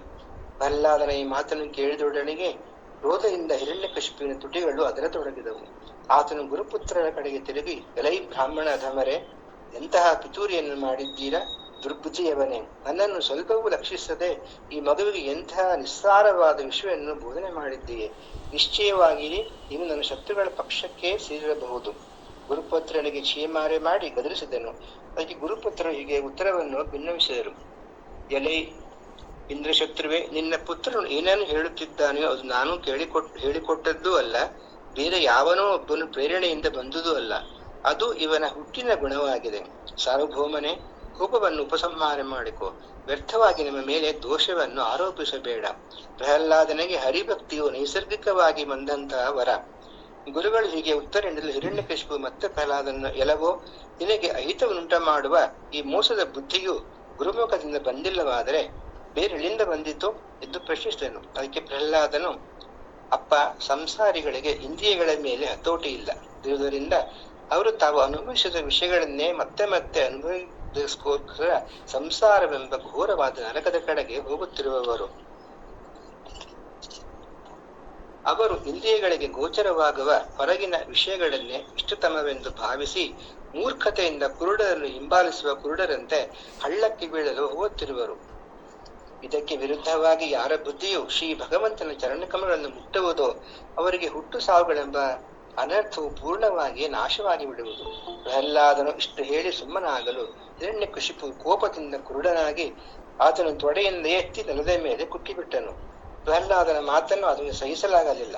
ಆತನ ಕಣ್ಣುಗಳು ಕ್ರೋಧದಿಂದ ಕೆಂಪೇರಿದವು. ಆತನು ತನ್ನ ಸೇವಕರಿಗೆ ಹೀಗೆ ಆದೇಶ ಮಾಡಿದನು: ಎಲೈ ದೈತ್ಯರೇ, ಇತನಿಂದ ಎತ್ತಿಕೊಂಡು ಹೋಗಿ ಒಡನೆಗೆ ಕೊಂದು ಹಾಕಿಬಿಡಿರಿ. ಶರೀರವು ಯಾವುದಾದರೂ ಅವಯವದಿಂದ ಇಡೀ ಶರೀರಕ್ಕೆ ಹಾನಿಯಾಗುವುದು. ಹಾಗಿದ್ದರೆ ಅದು ಶರೀರದ ಅಂಗವೇ ಆಗಿದ್ದರೂ ಅದನ್ನು ಕತ್ತರಿಸಿ ಹಾಕಬೇಕು. ಏಕೆಂದರೆ ಹಾಗೆ ಮಾಡಿದರೆ ಉಳಿದಿರುವ ಶರೀರ ಭಾಗವು ಸುಖವಾಗಿರುವುದು. ಹಿರಣ್ಯಕಶಿಪು ಹೀಗೆ ಆಜ್ಞೆ ಮಾಡಲು ಅವನ ಭಟರು ಪ್ರಹ್ಲಾದನಿಗೆ ಅನೇಕ ದೈಹಿಕ ಹಿಂಸೆಗಳನ್ನು ಕೊಡಲಾರಂಭಿಸಿದರು. ಏನಿಲ್ಲ, ನಾನು ಇದನ್ನು ಸಿಕ್ಕಾಪಟ್ಟಿಯಾಗಿ ಕೆಟ್ಟ ಮಾತುಗಳನ್ನು ಥಳಿಸಿದನು. ಕೊಂದು ಹಾಕಲು ಹಲವಾರು ಉಪಾಯಗಳನ್ನು ಮಾಡಿದೆನು. ಆದರೂ ಈತನು ಬೇರೆ ಯಾರ ಸಹಾಯವೂ ಇಲ್ಲದೆ ನನ್ನ ಬಳಿಯಲ್ಲೇ ಇರುತ್ತಿರುವನಲ್ಲ, ಈತನಲ್ಲಿ ಏನೋ ಅದ್ಭುತವಾದ ಸಾಮರ್ಥ್ಯವಿದೆ ಎಂದು ಹಿರಣ್ಯಕಶಿಪುವಿಗೆ ಅನಿಸಿತು. ಹೀಗೆಲ್ಲ ವೀಕ್ಷಿಸುತ್ತಿದ್ದ ಹಿರಣ್ಯಕಶಿಪನ ಮುಖವು ಬಾಡಿತು. ಅದನ್ನು ತಲೆತಗ್ಗಿಸಿ ಕುಳಿತುಕೊಂಡನು. ಹೀಗೆ ಚಿಂತೆಯಿಂದ ಕಾಂತಹೀನನಾಗಿದ್ದ ರಾಜನನ್ನು ಕಂಡು ಚಂಡಾಮರ್ಕರು, ಮಹಾರಾಜ, ಇವನನ್ನು ಮತ್ತೆ ನಮ್ಮ ಒಟ್ಟಿಗೆ ಕಳುಹಿಸು, ಗುರುಕುಲದಲ್ಲಿ ಇವನಿಗೆ ಸರಿಯಾದ ಪಾಠವನ್ನು ಹೇಳುವೆಯು. ಆಗ ಹಿರಣ್ಯಕಶಿಪು, ಹಾಗೆ ಆಗಲಿ, ಈತನಿಗೆ ಗೃಹಸ್ಥವಾಗಿರುವ ರಾಜರು ಆಚರಿಸಬೇಕಾದ ಧರ್ಮಗಳನ್ನು ಉಪದೇಶ ಮಾಡಿರಿ ಎಂದು ಗುರುಪತ್ರರೊಂದಿಗೆ ಆದೇಶ ನೀಡಿದರು. ಅದರಂತೆ ಚಂಡಾಮರ್ಕರು ಪ್ರಹ್ಲಾದನನ್ನು ಪಾಠಶಾಲೆಗೆ ಕರೆದುಕೊಂಡು ಹೋಗಿ ಆತನಿಗೆ ಕ್ರಮವಾಗಿ ಧರ್ಮ, ಅರ್ಥ ಮತ್ತು ಕಾಮಗಳನ್ನು ಕುರಿತು ಶಿಕ್ಷಣವನ್ನು ನೀಡತೊಡಗಿದರು. ಪ್ರಹ್ಲಾದನು ಅತ್ಯಂತ ನಮ್ರನಾದ ಸೇವಕನಂತೆ ಗುರುಗಳಲ್ಲಿ ವರ್ತಿಸುತ್ತಾ ಅವರ ಬೋಧನೆಯನ್ನು ಕೇಳಿದ್ದನು. ಆದರೆ ಅದನಿಗೆ ಗುರುಗಳು ನೀಡುತ್ತಿದ್ದ ಶಿಕ್ಷಣವು ಒಳ್ಳೆಯದೆಂದು ಎನಿಸುತ್ತಿರಲಿಲ್ಲ, ಮನಸ್ಸಿಗೆ ರುಚಿಸಲಿಲ್ಲ. ಏಕೆಂದರೆ ರಾಗದ್ವೇಷಗಳೇ ಮುಂತಾದ ದ್ವಂದ್ವಗಳಲ್ಲಿಯೂ ಮತ್ತು ವಿಷಯಗಳಲ್ಲಿ ರಸವನ್ನು ಅನುಭವಿಸುತ್ತಿರುವ ಜನರಿಗೆ ಮಾತ್ರವೇ ಆ ಶಿಕ್ಷಣವು ಯೋಗ್ಯವಾಗಿತ್ತು. ಧರ್ಮ, ಅರ್ಥ, ಕಾಮಗಳೆಂಬ ತ್ರಿವರ್ಗಗಳನ್ನು ಮಾತ್ರವೇ ಗುರುಗಳಲ್ಲೂ ಅಲ್ಲಿ ಬೋಧಿಸುತ್ತಿದ್ದರು. ಪ್ರಹ್ಲಾದನನ್ನು ಆಟಕ್ಕೆ ಕರೆದರು. ಆಗ ಒಂದು ದಿನ ಗುರುಗಳು ಮನೆಯ ಕೆಲಸಕ್ಕಾಗಿ ಎಲ್ಲೋ ಹೊರಗೆ ಹೋಗಿದ್ದರು. ಪಾಠಕ್ಕೆ ವಿರಾಮ ಸಿಕ್ಕಿದ್ದರಿಂದ ಸಮವಯಸ್ಸಿನ ಬಾಲಕರೊಂದಿಗೆ ಪ್ರಹ್ಲಾದನು ಆಟಕ್ಕೆ ಹೋದನು. ಪರಮಜ್ಞಾನಿಯಾಗಿದ್ದ ಪ್ರಹ್ಲಾದನ ಹುಡುಗರ ಪ್ರೇಮವನ್ನು ಕಂಡು ಸಂತೋಷಗೊಂಡು ಸವಿಮಾತುಗಳಿಂದ ಅವರನ್ನೇ ತನ್ನ ಬಳಿಗೆ ಬರಮಾಡಿಕೊಂಡನು. ಅವರ ಮತಿಯನ್ನು ಗತಿಯನ್ನು ಬಲ್ಲವನಾಗಿದ್ದ ಕುಮಾರನು ಅವರಲ್ಲಿ ಕರುಣದಲ್ಲಿ ನಗುನಗುತ್ತಾ ಅವರಿಗೆ ಉಪದೇಶ ಮಾಡತೊಡಗಿದನು. ಗೆಳೆಯರೇ, ಈ ಪ್ರಪಂಚದಲ್ಲಿ ಮನುಷ್ಯ ಜನ್ಮವು ಅತ್ಯಂತ ದುರ್ಲಭವಾದವಾದುದು. ಅವಿನಾಶಿಯಾಗಿರುವ ಪರಮಾತ್ಮನನ್ನು ಹೊಂದಲು ಇದರಿಂದಲೇ ಸಾಧ್ಯವಾಗುವುದು. ಇದು ಯಾವಾಗ ನಾಶವಾಗಿ ಬಿಡುವುದು ಹೇಳೋಕ್ಕಾಗೋದಿಲ್ಲ. ಆದ್ದರಿಂದ ವಿವೇಕಿಯಾದವನು ಮುಪ್ಪಿನವರೆಗೂ ಪ್ರಾಯದವರೆಗೂ ಕಾಯದೆ ಶ್ರೀ ಭಗವಂತನನ್ನು ದೊರಕಿಸುವ ಭಾಗವತ್ ಧರ್ಮಗಳನ್ನು ಬಾಲ್ಯದಲ್ಲಿ ಅನುಷ್ಠಾನ ಮಾಡಬೇಕು. ಈ ಮನುಷ್ಯ ಜನ್ಮದಲ್ಲಿ ಭಗವಂತನಾದ ಮಹಾವಿಷ್ಣು ಚರಣಗಳ ಬಳಿಗೆ ಸಾರುವುದರಿಂದಲೇ, ಅವನ ಪಾದಾರವಿಂದಗಳನ್ನು ಶರಣ ಹೊಂದುವುದರಿಂದಲೇ ಜೀವನಕ್ಕೆ ಸಫಲತೆ. ಇದೇ ಪರಮ ಪುರುಷಾರ್ಥ. ಸಾಂಸಾರಿಕ ಸುಖವು ಪ್ರಯತ್ನವಿಲ್ಲದಿದ್ದರೂ ತಾನಾಗಿಯೇ ಒದಗುವುದರಿಂದ ಅದನ್ನು ಪಡೆಯುವುದಕ್ಕಾಗಿ ವಿಶೇಷ ಪ್ರಯತ್ನವನ್ನು ಮಾಡಬೇಕಾಗಿಲ್ಲ, ಪರಿಶ್ರಮ ಪಡಬೇಕಾಗಿಲ್ಲ. ಅದಕ್ಕಾಗಿ ಪ್ರಯಾಸವನ್ನು ಮಾಡಿದರೆ ಆಯುಸ್ಸು ಮತ್ತು ಶಕ್ತಿಗಳನ್ನು ಪೋಲು ಮಾಡಿದಂತಾಗುವುದು. ಅದರಲ್ಲಿ ಆಸಕ್ತರಾದವರಿಗೆ ಶ್ರೀ ಭಗವಂತನ ಅಡಿದಾವರಿಗಳೆಂಬ ಪರಮ ಕಲ್ಯಾಣವು ದೊರೆಯುವುದಿಲ್ಲ ಎಂದು ಹೇಳಿದನು. ಹೀಗೆ ಅನೇಕ ನೀತಿ ಮಾತುಗಳನ್ನು ಹೇಳಿದ ಪ್ರಹ್ಲಾದನು ತನ್ನ ಬಾಲಕರನ್ನು ವಿಷ್ಣು ಭಕ್ತಿಯ ಕಡೆಗೆ ಓಲೈಸಲು ಪ್ರೇರಿಸಿದ್ದನು. ಆಗ ಚಂಡಾಮರ್ಕರು ಬಂದು ಪಾಠಶಾಲೆಗೆ ತಿರುಗಿ ಬಂದಾಗ ನೋಡಲು ಎಲ್ಲ ದೈತ್ಯ ಬಾಲಕರು ಪ್ರಹ್ಲಾದನನ್ನು ಹೀಗೆ ಪ್ರಶ್ನಿಸುತ್ತಿದ್ದರು. ಗೆಳೆಯ ಪ್ರಹ್ಲಾದ, ಈ ಇಬ್ಬರು ಗುರುಪುತ್ರರನ್ನು ಬಿಟ್ಟು ಬೇರೆ ಯಾವ ಗುರುವನ್ನು ನಾವು ಅರಿಯೆವು? ನೀನು ಅರಿಯೆ. ಗುರುಪುತ್ರರೇ ಪಾಲಕರಾದ ನಮಗೆಲ್ಲರಿಗೂ ಶಾಸಕರಾಗಿದ್ದಾರೆ. ನೀನು ಚಿಕ್ಕ ವಯಸ್ಸಿನ ಹುಡುಗ. ಹುಟ್ಟಿದ ದಿನ ಮೊದಲುಗೊಂಡು ಅರಮನೆಯಲ್ಲಿ ತಾಯಿಯ ಬಳಿಯೇ ಇರುತ್ತಿರುವೆ. ಹೀಗಿರುವಾಗ ನಿನಗೂ ನಾರದರಿಗೂ ಭೇಟಿಯಾಯಿತು ಎನ್ನುವುದು ಹೊಂದಿಕೆ ಆಗುವುದಿಲ್ಲ. ಈ ವಿಷಯದಲ್ಲಿ ನಂಬಿಕೆಯನ್ನುಂಟು ಮಾಡುವ ಸನ್ನಿವೇಶವೇನಾರಿದ್ದರೆ ಅದನ್ನು ತಿಳಿಸು. ನಮ್ಮ ಸಂಶಯವನ್ನು ಹೋಗಲಾಡಿಸಪ್ಪ. ಆಗ ಪ್ರಹ್ಲಾದನು, ಹಿಂದೆ ನಾರದರು ತಾನು ತಾಯಿಯ ಗರ್ಭದಲ್ಲಿದ್ದಾಗ ಭಗವಂತನ ವಿಚಾರಗಳನ್ನು ಹೇಳಿದನು. ಅದು ತನ್ನ ಮನಸ್ಸಿನಲ್ಲಿ ಸದಾಕಾಲ ಇರುವುದಾಗಿ ತಾಯಿಯು ಮರೆತಿರಬಹುದು. ಆದರೆ ನಾನು ಹುಟ್ಟಿನಿಂದಲೇ ಅದು ನನ್ನ ರಕ್ತದಲ್ಲಿ ಬಂದುಬಿಟ್ಟಿದೆ. ಹಾಗಾಗಿ ನಾನು ಹರಿಯನ್ನು ಬಿಟ್ಟು ಬೇರೆ ಏನನ್ನು ಯೋಚನೆ ಮಾಡುವುದಿಲ್ಲ. ದೇವತೆಗಳನ್ನು ನಿಲ್ಲಿಸಲು ಅವರ ಕೈಯಲ್ಲಿ ಆಗಲಿಲ್ಲ. ದೇವತೆಗಳಲ್ಲಿ ಏಟುತಿಯಿಂದ ಅವರು ತಮ್ಮ ಹೆಂಡಂದಿರನ್ನು ಪಾರು ಮಾಡಿದರು. ಅನಂತರ ದೇವರ್ಷಿ ನಾರದರು ತನ್ನ ತಾಯಿಯನ್ನು ಆಶ್ರಮ ಕರೆದುಕೊಂಡು ಹೋಗಿ ಸಮಾಧಾನ ಪಡಿಸಿ ತನ್ನ ತಪಸ್ಸನ್ನು ಮುಗಿಸಿಕೊಂಡು ಬರೆಗೂ ಇಲ್ಲೇ ಇರಮ್ಮ ಎಂದು ಹೇಳಿ ಆಕೆಗೆ ಭಗವಂತನ ವಿಚಾರಗಳನ್ನು ಹೇಳಿದರು.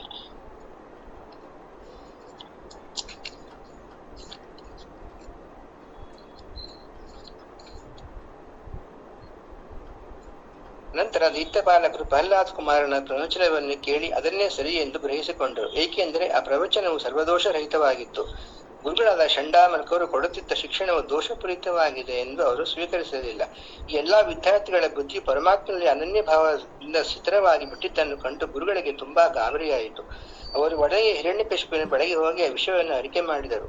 ತನ್ನ ಪುತ್ರನ ಈ ಅಸಹ್ಯವೂ ಅಪ್ರಿಯವೂ ಆಗಿದ್ದ ನೀತಿಯನ್ನು ಕಂಡು ದೈತ್ಯರಾಜನು ಶರೀರವು ಕ್ರೋಧದಿಂದ ನಡುಗತೊಡಗಿತು. ಪ್ರಹ್ಲಾದನನ್ನು ಆಗ ತನ್ನ ಕೈಯಿಂದಲೇ ಕೊಂದು ಹಾಕಬೇಕೆಂದು ಆಗ ನಿಶ್ಚಯಿಸಿದನು. ಜಿತೇಂದ್ರಿಯನಾಗಿದ್ದ ಪ್ರಹ್ಲಾದ್ ಕುಮಾರನು ಆಗ ವಿನಯದಿಂದ ಕೈ ಜೋಡಿಸಿಕೊಂಡು ತಂದೆಯ ಮುಂದೆ ಸುಮ್ಮನೆ ನಿಂತುಕೊಂಡಿದ್ದನು. ಎಲ್ಲವೋ ದುಷ್ಟ, ದುರಹಂಕಾರಿ, ಮೂರ್ಖ, ಕುಲಗಡುಕನೆ, ಸ್ವತಃ ಕೆಟ್ಟಿರುವುದಲ್ಲದೆ ನಮ್ಮ ಕುಲದ ಬಾಲಕರನ್ನು ಕೆಡಿಸಲು ಬಯಸುತ್ತಿದ್ದೆಯೇ. ನನ್ನ ಆಜ್ಞೆಯನ್ನು ಉಲ್ಲಂಘಿಸುವ ದಿಟ್ಟವನ್ನು ತೋರಿದ್ದೀಯೆ. ಇದೋ ನಿನ್ನನ್ನು ಈಗಲೇ ಯಮರಾಜನ ಮನೆಗೆ ಅಟ್ಟುತ್ತೇನೆ. ಎಲ್ಲವೋ ಪೋರ. ನಾನು ಸ್ವಲ್ಪ ಕೋಪಗೊಂಡರೂ 3 ಲೋಕಗಳು ಲೋಕಪಾಲಕರು ನಡುಗುತ್ತಾರೆ. ಹೀಗಿರುವಾಗ ನೀನು ಯಾರ ಬಲದಿಂದ ಯಾರ ಬಲದ ಮೇಲೆ ಭಯವನ್ನು ಬಿಟ್ಟು ನನ್ನ ಶಾಸನವನ್ನು ಮುರಿದಿದ್ದೀಯೇ? ಕೆಲವೋ ಮಂದಬುದ್ಧಿಯೇ, ನೀನು ಸಾಯಲು ಬಯಸುತ್ತಿರುವ ಎಂಬುದು ಸ್ಪಷ್ಟವಾಗಿದೆ. ಮಹಾಬಲಶಾಲಿಯಾದ ಮಹಾದೈತ್ಯನು ಆ ಮಹಾಭಾಗವತೋತ್ತಮ ತನ್ನ ಪುತ್ರನನ್ನು ಕೋಪಾವಶದಿಂದ ಈಗೆಲ್ಲ ಕೆಟ್ಟ ಮಾತುಗಳನ್ನು ಥಳಿಸುತ್ತಾ ಕತ್ತಿಯನ್ನು ಎತ್ತಿಕೊಂಡು ಸಿಂಹಾಸನದಿಂದ ಮೇಲಕ್ಕೆ ಜಿಗಿದು ಕಂಬವನ್ನು ಮುಷ್ಟಿಯಿಂದ ಗುದ್ದಿದನು.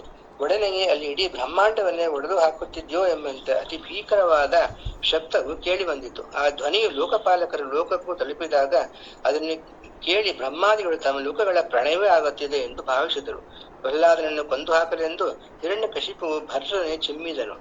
ಆದರೆ ದೈತ್ಯಪತಿಗಳು ಭಯ ನಡುಗಿಸುತ್ತಿದ್ದ ಅತ್ಯಂತ ಅಪೂರ್ವವಾದ ಭೀಕರತಮವು ಆದ ಶಬ್ದವನ್ನು ಕೇಳಿ ಆತನು ಚಕಿತನಾಗಿ ಯಾರು ಗರ್ಜಿಸುತ್ತಿದ್ದಾರೆ ನೋಡತೊಡಗಿದನು. ಆದರೆ ಆತನಿಗೆ ಸಭೆಯೊಳಗೆ ಶಬ್ದ ಮಾಡುತ್ತಿರುವ ಯಾರೂ ಆ ಕ್ಷಣದಲ್ಲಿ ಕಾಣಿಸಲಿಲ್ಲ. ಒಡನೆಯೇ ಅಲ್ಲಿ ಸಭೆಯ ಕಂಬದಲ್ಲಿ ಅತ್ಯದ್ಭುತವಾದ ರೂಪದಿಂದ ಪ್ರಕಟಗೊಂಡ ಪರಮಪುರುಷನು ಕೇವಲ ಮೃಗ ಎನ್ನುವಂತಿಲ್ಲ, ಕೇವಲ ಮನುಷ್ಯನೆಂದು ಹೇಳುವಂತಿಲ್ಲ, ಇಂತಹ ಮೃಗ ಮಾನುಷ ರೂಪಗಳ ಎರಡೂ ಕೂಡಿದ ರೂಪದಿಂದ ಕಾಣಿಸಿಕೊಂಡನು. ತನ್ನ ಭೃತ್ಯನಾದ ಪ್ರಹ್ಲಾದ ಕುಮಾರನ ಮತ್ತು ಬ್ರಹ್ಮದೇವರ ಮಾತುಗಳನ್ನು ಸತ್ಯಗೊಳಿಸುವುದಕ್ಕೋಸ್ಕರ ಮತ್ತು ತಾನು ಸಮಸ್ತ ಭೂತಗಳಲ್ಲಿ ವ್ಯಾಪಿಸಿರುವೆ ಎಂಬುದನ್ನು ಪ್ರಮಾಣ ಮಾಡುವುದಕ್ಕೋಸ್ಕರವೂ ಸ್ವಾಮಿಯು ಹಾಗೆ ಪ್ರಕಟನಾದನು. ಕಂಬದ ಮಧ್ಯದಿಂದ ಹೊರಬಂದ ಆ ಅದ್ಭುತವಾದ ಪ್ರಾಣಿಯನ್ನು ಹಿರಣ್ಯಕಶಿಪು ಪುನಃ ನೋಡುತ್ತಾ, ಏನಿದು ವಿಚಿತ್ರವಾದ ಪ್ರಾಣಿ, ಮೃಗವೂ ಅಲ್ಲ ಮನುಷ್ಯನೂ ಅಲ್ಲ, ನರ ಮತ್ತು ಸಿಂಹ ಎರಡೂ ರೂಪಗಳಿಂದಲೂ ಕೂಡಿರುವ ಈ ಆಶ್ಚರ್ಯ ಪ್ರಾಣಿ ಯಾವುದಿರಬಹುದು ಎಂದು ಯೋಚಿಸತೊಡಗಿದನು. ಆಗ ಚಿಂತೆಯಿಂದ ಮುಂಗಲ್ಪಡುತ್ತಿದ್ದ ಆತನ ಎದುರಿಗೆ ಪ್ರಭು ಶ್ರೀ ನರಸಿಂಹ ಭಗವಂತನು ಬಂದು ನಿಂತನು. ಶ್ರೀ ಭಗವಂತನ ರೂಪವು ಭಯಂಕರವಾಗಿತ್ತು. ಕೆಂಪಗೆ ಕಾದಿರುವ ಚಿನ್ನದಂತೆ ಹೊಳೆಯುತ್ತಿದ್ದ ಭೀಕರವಾದ ಕಣ್ಣುಗಳು, ಆಕಳಿಸುವ ಕೆದರಿ ಅಲೆಗಳಂತೆ ಅತ್ತಿತ್ತ ಆಡುತ್ತಿದ್ದ ಕೇಸರಗಳು, ಕರಾಳವಾದ ಕೋರೆದಾಡಿಗಳು, ಕತ್ತಿಯಂತೆ ಝಳಪಿಸುತ್ತಾ ಚೂರಿಯ ಅಲುಗಿನಂತೆ ತೀಕ್ಷ್ಣವಾಗಿದ್ದ ನಾಲಿಗೆ, ಓರೆಯಾದ ಹುಬ್ಬುಗಳಿಂದ ಮತ್ತು ಭಯಾನಕವಾಗಿದ್ದ ಮುಖ, ನಿಶ್ಚಲವಾಗಿ ಮೇಲಕ್ಕೆ ನಿಮಿರಿ ನಿಂತ ಕಿವಿಗಳು, ಅರಳಿದ ನಾಲಿಗೆ ಮತ್ತು ಪರ್ವತದ ಗುಹೆಯಂತೆ ಅದ್ಭುತವಾಗಿ ಕಾಣುತ್ತಿದ್ದ ಬಾಯಿ, ಇವುಗಳಿಂದ ಕೂಡಿ ರೌದ್ರತಮವಾಗಿದ್ದ ರೂಪವದು. ಸೀಳಿದ ಕೆನ್ನೆಗಳಿಂದ ಅದರ ಭೀಕರತೆಯು ಮತ್ತು ಹೆಚ್ಚಿತು. ಮುಟ್ಟುತ್ತಿದ್ದ ವಿಶಾಲತಮವಾದ ದೇಹ, ಉದ್ದವಾಗಿ ಪುಷ್ಟವಾಗಿದ್ದ ಕತ್ತು, ಅಗಲವಾದ ಎದೆ, ತೆಳುವಾದ ನಡು, ಚಂದ್ರಕಿರಣಗಳಂತೆ ಇಡೀ ಶರೀರದ ಮೇಲೆ ಥಳಿಥಳಿಸುತ್ತಿದ್ದ ಬಿಳಿಯ ಮೈಗೂದಲುಗಳು, ಎಲ್ಲ ಕಡೆಗಳಲ್ಲಿಯೂ ಹರಡಿಕೊಂಡಿದ್ದ 100 ಭುಜಗಳು ಮತ್ತು ಅವುಗಳಲ್ಲಿ ಭಯಂಕರವಾದ ಉಗುರುಗಳು, ಆಯುಧಗಳು, ಇವುಗಳ ರೂಪವನ್ನು ಮತ್ತು ಹೆಚ್ಚು ರುದ್ರವನ್ನಾಗಿಸುತ್ತವು. ಆತನ ಬಳಿಗೆ ಸುಳಿಯುವುದಕ್ಕೂ ಯಾರಿಗೂ ಧೈರ್ಯವೂ ಬರುತ್ತಿರಲಿಲ್ಲ. ಸುದರ್ಶನ ಚಕ್ರವೇ ಮುಂತಾದ ತನ್ನ ಶ್ರೇಷ್ಠವಾದ ಆಯುಧಗಳಿಂದಲೂ ಮತ್ತು ವಜ್ರವೇ ಮುಂತಾದ ಇತರ ಶ್ರೇಷ್ಠವಾದ ಆಯುಧಗಳಿಂದಲೂ ಆತನು ಸಮಸ್ತ ದೈತ್ಯ ದಾನವರನ್ನು ಓಡಿಸಿಬಿಟ್ಟನು. ಈತನು ಮಹಾಮಾಯಾವಿಯಾಗಿ ನನ್ನನ್ನು ವಧಿಸೋಸ್ಕರವೇ ಬಂದಿದ್ದಾನೆ. ಈ ರೂಪ ವೇಷಗಳಲ್ಲಿ ಬಂದಿರುವ ವಿಷ್ಣುವು ಏಕೆ ಆಗಿರಬಾರದು? ಏನಾದರೇನಂತೆ, ಈತನ ಯಾವ ಆಟವೂ ನನ್ನಲ್ಲಿ ನಡೆಯುವುದಿಲ್ಲ ಎಂದು ಹೇಳಿ ಸಿಂಹಗರ್ಜನೆಯನ್ನು ಮಾಡುತ್ತಾ ದೈತ್ಯರಾಜನು ಗದಾಹಸ್ತನಾಗಿ ಶ್ರೀ ನರಸಿಂಹ ದೇವರ ಮೇಲೆ ಎಗರಿ ಬಿದ್ದನು. ಆದರೇನು, ಬೆಂಕಿಯನ್ನು ಆಕ್ರಮಿಸಲು ಹೋಗಿ ಮಿಡತೆಯು ಅದರಲ್ಲಿ ಬಿದ್ದು ಅದೃಶ್ಯವಾಗಿ ಬಿಡುವಂತೆ ಶ್ರೀ ಭಗವಂತನಾದ ನರಸಿಂಹದೇವನನ್ನು ಮುಟ್ಟಲು ಹೋದ ಅಸುರನ ಸ್ವಾಮಿ ತೇಜಸ್ಸಿನಲ್ಲಿ ಮುಚ್ಚಿ ಹೋದನು. ಸಮಸ್ತ ಶಕ್ತಿಗಳಿಗೂ ಮತ್ತು ತೇಜಸ್ಸುಗಳಿಗೂ ಆಶ್ರಯನಾಗಿರುವ ಶ್ರೀ ಭಗವಂತನ ವಿಷಯದಲ್ಲಿ ಇದು ಆಶ್ಚರ್ಯದ ವಿಷಯವೇನೂ ಅಲ್ಲ. ಏಕೆಂದರೆ ಸೃಷ್ಟಿಯ ಪ್ರಾರಂಭದಲ್ಲಿ ತನ್ನ ತೇಜಸ್ಸಿನಿಂದ ಪ್ರಳಯಕ್ಕೆ ಕಾರಣವಾದ ತಮೋಗುಣ ರೂಪವಾದ ಘೋರಾಂಧಕವನ್ನು ನುಂಗಿ ಹಾಕಿದ ಸರ್ವಶಕ್ತನಲ್ಲವೇ ಆತನು. ಅನಂತರ ಆ ದೈತ್ಯನು ಅತಿ ಕ್ರೋಧದಿಂದ ದೇವನ ಬಳಿಗೆ ನೆಗೆದು ಗದೆಯನ್ನು ಬಿರುಸಿನಿಂದ ತಿರುಗಿಸಿ ಅದರಿಂದ ಸ್ವಾಮಿಯನ್ನು ಹೊಡೆದನು. ಆದರೆ ಶ್ರೀ ಭಗವಂತನು ಆತನು ಏಟು ಹಾಕುತ್ತಿದ್ದಾಗಲೇ ಗರುಡನು ಸಪ್ರವನ್ನು ಹಿಡಿದುಕೊಳ್ಳುವಂತೆ ಆತನು ದಿಢೀರನೆ ಹಿಡಿದು ಬಿಟ್ಟನು. ಸ್ವಾಮಿಯು ತನ್ನ ಕೈ ಹಿಡಿತಕ್ಕೆ ಸಿಕ್ಕಿದ ಆತನೊಡನೆ ಆಟವಾಡತೊಡಗಿದ್ದಾಗ ದೈತ್ಯರಾಜನು ಆಟವಾಡುತ್ತಿರುವ ಗರುಡನ ಹಿಡಿತದಿಂದ ಹಾವು ತಪ್ಪಿಸಿಕೊಳ್ಳುವಂತೆ ಆ ಭಗವಂತನ ಕೈ ಹಿಡಿತದಿಂದ ತನ್ನನ್ನು ಬಿಡಿಸಿಕೊಂಡನು. ಆ ಸಮಯದಲ್ಲಿ ಲೋಕಪಾಲಕರೆಲ್ಲರೂ ಮೋಡಗಳ ಒಳಗಡೆಯಲ್ಲಿ ಅವಿತುಕೊಂಡು ಆ ಯುದ್ಧವನ್ನು ನೋಡುತ್ತಿದ್ದರು. ಅವರ ಸ್ವರ್ಗಲೋಕವನ್ನು ಹಿರಣ್ಯಕಶಿಪು ಹಿಂದೆಯೇ ಕಿತ್ತುಕೊಂಡು ಬಿಟ್ಟಿದ್ದನಷ್ಟೇ.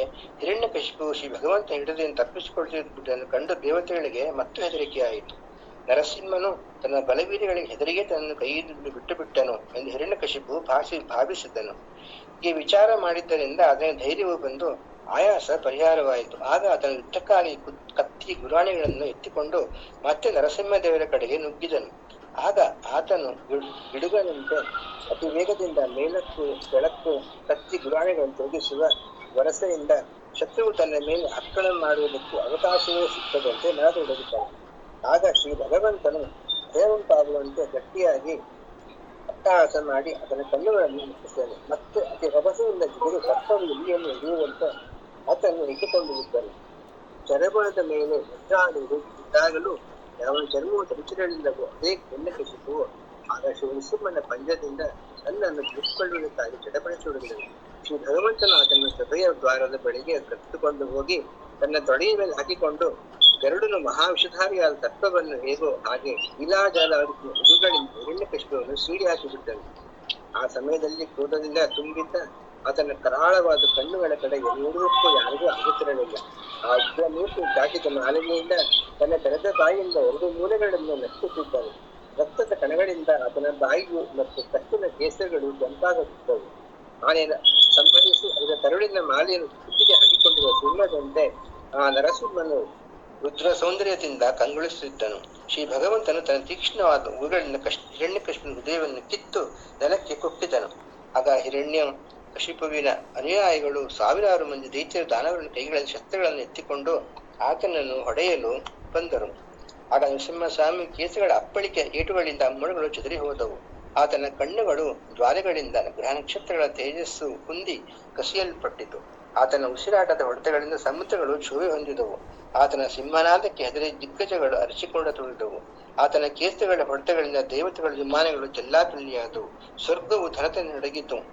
ಆತನ ಕಾಲುಗಳು ಬಲವಾದ ಘಟನೆಗಳಿಂದ ಭೂಮಿಯು ನಡಗಿತು. ವೇಗದಿಂದ ಪರ್ವತಗಳು ಹಾರತೊಡಗಿದವು. ಕತ್ತಲೆ ತುಂಬಿ ಹೋಯಿತು. ಸ್ವಾಮಿಯು ಸಭೆಯಲ್ಲಿ ಎತ್ತರವಾಗಿದ್ದ ರಾಜದ ಸಿಂಹಾಸನದ ಮೇಲೆ ಹೋಗಿ ಕುಳಿತನು. ಆತನನ್ನು ಪ್ರತಿಭಟಿಸಲು ಯಾರಿಗೂ ಸಾಧ್ಯವಾಗಲಿಲ್ಲ. ಆತನ ಕ್ರೋಧವು ಹೆಚ್ಚುತ್ತಲೇ ಇತ್ತು.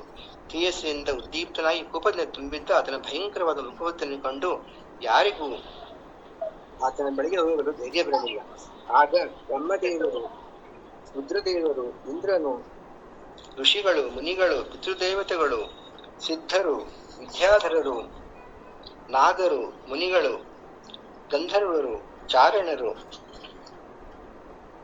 ಯಕ್ಷರು, ಕಿಂಪುರುಷರು, ವೈತಾಳಿಕರು, ಕಿನ್ನರರು, ವಿಷ್ಣು ಪಾರ್ಶ್ವದವರು ಎಲ್ಲರೂ ಸಮಾಧಾನ ಪಡಿಸಲು ಪ್ರಯತ್ನ ಪಡಿಸಿದರು. ಆದರೆ ನರಸಿಂಹನು ಕೋಪ ಇಳಿಯಲೇ ಇಲ್ಲ. ಹೀಗೆ ಬ್ರಹ್ಮದೇವರು, ರುದ್ರದೇವರು ಮುಂತಾದ ದೇವತೆಗಳೆಲ್ಲರೂ ಶ್ರೀ ಭಗವಂತ ನರಸಿಂಹನನ್ನು ಸ್ತೋತ್ರ ಮಾಡಿದರೂ ಅದನ್ನು ಕ್ರೋಧಾವೇಶವನ್ನು ಶಮನಗೊಳಿಸಲು ಯಾರಿಗೆ ಸಾಗಲಿಲ್ಲ. ಆತನ ಬಳಿಗೆ ಹೋಗುವುದಕ್ಕೂ ಅವರಿಗೆ ಶಕ್ಯವಾಗಲಿಲ್ಲ. ಆಗ ಲಕ್ಷ್ಮೀದೇವಿಯನ್ನು ಅಲ್ಲಿ ಕಳುಹಿಸಿದರು. ಆದರೆ ಆಕೆಯಿಂದಲೂ ಅದು ಸಾಧ್ಯವಾಗಲಿಲ್ಲ. ಆಗ ಬ್ರಹ್ಮದೇವನು ಪ್ರಹ್ಲಾದನ ಬಳಿಗೆ ಹೋಗಿ ಮೆಲ್ಲಗೆ ಸ್ವಾಮಿ ಬಳಿಗೆ ಹೋಗಿ ಕೈ ಜೋಡಿಸಿಕೊಂಡು ಆಗ ಪ್ರಹ್ಲಾದನ ಬಳಿಗೆ ಹೋಗಿ, ಮಗು, ನಿನ್ನ ತಂದೆಯ ವಿಷಯದಲ್ಲಿ ಕೋಪಗೊಂಡಿರುವ ಪ್ರಭುವನ್ನು ಶಾಂತಗೊಳಿಸು ಎಂದು ಹೇಳಿ ಅದನ್ನು ಶ್ರೀ ಭಗವಂತನ ಬಳಿಗೆ ಕಳುಹಿಸಿದರು. ಪರಮ ಭಾಗವತ ಶಿಷ್ಯನಾದ ಬಾಲಕನು ಅಪ್ಪಣೆ ಎಂದು ಹೇಳಿ ಮೆಲ್ಲಗೆ ಸ್ವಾಮಿ ಬಳಿಗೆ ಹೋಗಿ ಕೈ ಜೋಡಿಸಿಕೊಂಡು ಭೂಮಿಯ ಮೇಲೆ ಸಾಷ್ಟಾಂಗ ಪ್ರಣಾಮ ಮಾಡಿದನು. ಹೀಗೆ ಆ ಬಾಲಕನು ತನ್ನ ಪಾದಮೂಲದಲ್ಲಿ ಅಡ್ಡಬಿದ್ದುದನ್ನು ಕಂಡು ದೇವಾದಿ ದೇವನು ಹೃದಯ ಕರುಣೆಯಿಂದ ತುಂಬಿ ಹೋಯಿತು. ಆತನು ಆ ಬಾಲಕನನ್ನು ಎಬ್ಬಿಸಿ ಕಾಳಸರ್ಪಕ್ಕೆ ಹೆದರಿದವರಿಗೆ ಅಭಯಪ್ರದವನ್ನು ಮಾಡುವ ತನ್ನ ಹಸ್ತಕಮಲವನ್ನು ಆತನ ಶಿರಸ್ಸಿನಲ್ಲಿ ಇರಿಸಿದನು. ಆ ಕರಕಮಲದ ಸ್ಪರ್ಶದಿಂದ ಬಾಲಕನು ಪುಳಕಿತನಾದನು. ಅವನಲ್ಲಿ ಉಳಿದಿದ್ದ ಅಲ್ಪ ಸ್ವಲ್ಪ ಅಶುಭ ಸಂಸ್ಕಾರಗಳು ತೊಳೆದು ಹೋದವು. ಒಡನೆಯೇ ಆತನಿಗೆ ಪರಮಾತ್ಮನ ತತ್ವದ ಸಾಕ್ಷಾತ್ಕಾರವಾಯಿತು. ಪರಮ ಪ್ರೇಮದ ಆನಂದದಲ್ಲಿ ಮುಳುಗಿ ಆತನು ಶ್ರೀ ನೃಸಿಂಹನ ಕರಕಮಲು ತನ್ನ ಹೃದಯದಲ್ಲಿ ಧರಿಸಿಕೊಂಡನು. ಆತನ ಇಡೀ ಶರೀರವು ರೋಮಾಂಚನವಾಗಿತ್ತು. ಹೃದಯದಲ್ಲಿ ಪ್ರೇಮವು ತುಂಬಿಕೊಂಡಿತ್ತು. ಆಗ ಪ್ರಹ್ಲಾದನು ಬ್ರಹ್ಮ, ದೇವತೆಗಳು, ಋಷಿಮುನಿಗಳು ಮತ್ತು ಸಿದ್ಧ ಪುರುಷರ ಬುದ್ಧಿಯು ಸದಾ ಸತ್ವಗುಣದಲ್ಲಿಯೇ ನೆಲೆಸಿರುವುದು. ಅಂಥವರು ನಾನಾ ಗುಣಾತೀತ ಆಶಯಗಳಿಂದ ತುಂಬಿದ ತಮ್ಮ ಸ್ತೋತ್ರ ಗಂಗೆಯ ಪ್ರವಾಹಗಳಿಂದ ಯಾವ ಭಗವಂತನನ್ನು ಇನ್ನೂ ಸಂತೋಷಪಡಿಸಲು ಶಕ್ಯವಾಗಲಿಲ್ಲವೋ ಅಂತಹ ಶ್ರೀಹರಿಯನ್ನು ಉಗ್ರವಾದ ಅಸುರಜಾತಿ ಹುಟ್ಟಿಯು ನಾನು ಸಂತೋಷಪಡಿಸಲು ಸಾಧ್ಯವೇ? ಧನ, ಸಂಪತ್ತು, ಕುರಿಣ್ಯತೆ, ರೂಪ, ತಪಸ್ಸು, ವಿದ್ಯೆ, ಓಜಸ್ಸು, ತೇಜಸ್ಸು, ಪ್ರಭಾವ, ಬಲ, ಪೌರುಷ, ಬುದ್ಧಿ ಮತ್ತು ಯೋಗ ಇವು ಯಾವುವು ಈ ಪರಮಪುರುಷನನ್ನು ಸಂತೋಷಪಡಿಸಲಾರವು ಎಂದು ನಾನು ಭಾವಿಸುತ್ತೇನೆ. ಭಕ್ತಿಯೇ ಇದನ್ನು ಪ್ರಸನ್ನಗೊಳಿಸುವ ಪರಮೋಪಾಯ. ಹೀಗೆ ಪ್ರಹ್ಲಾದನು ಭಗವಂತನನ್ನು ಅನೇಕ ರೀತಿಯಲ್ಲಿ ಪ್ರಾರ್ಥಿಸಿ ಕ್ರೋಧವನ್ನು ಶಮನಗೊಳಿಸಲು ಪ್ರಯತ್ನಿಸಿದನು.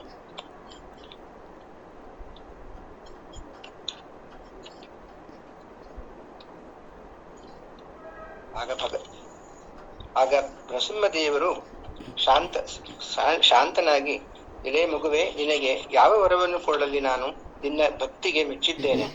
ಈಗ ನೀನು ನನ್ನನ್ನು ಕುರಿತು ಮಾಡಿ ಸೂತ್ರವನ್ನು ಕೀರ್ತನೆ ಮಾಡ್ತಾ ಜೊತೆಯಲ್ಲಿ ನನ್ನನ್ನು ಮತ್ತು ನಿನ್ನನ್ನು ಯಾವನು ಸ್ಮರಣೆ ಮಾಡುವನೋ ಅದನ್ನು ಸಮಯ ಬಂದಾಗ ಎಲ್ಲ ಕರ್ಮಗಳ ಕೆಟ್ಟಗಳ ದಸೆಯಿಂದ ಬಿಡುಗಡೆಯಾಗುವ ಪ್ರಹ್ಲಾದನು ಶ್ರೀ ಭಗವಂತನಲ್ಲಿ ಹೀಗೆ ಅರಿಕೆ ಮಾಡಿಕೊಂಡನು.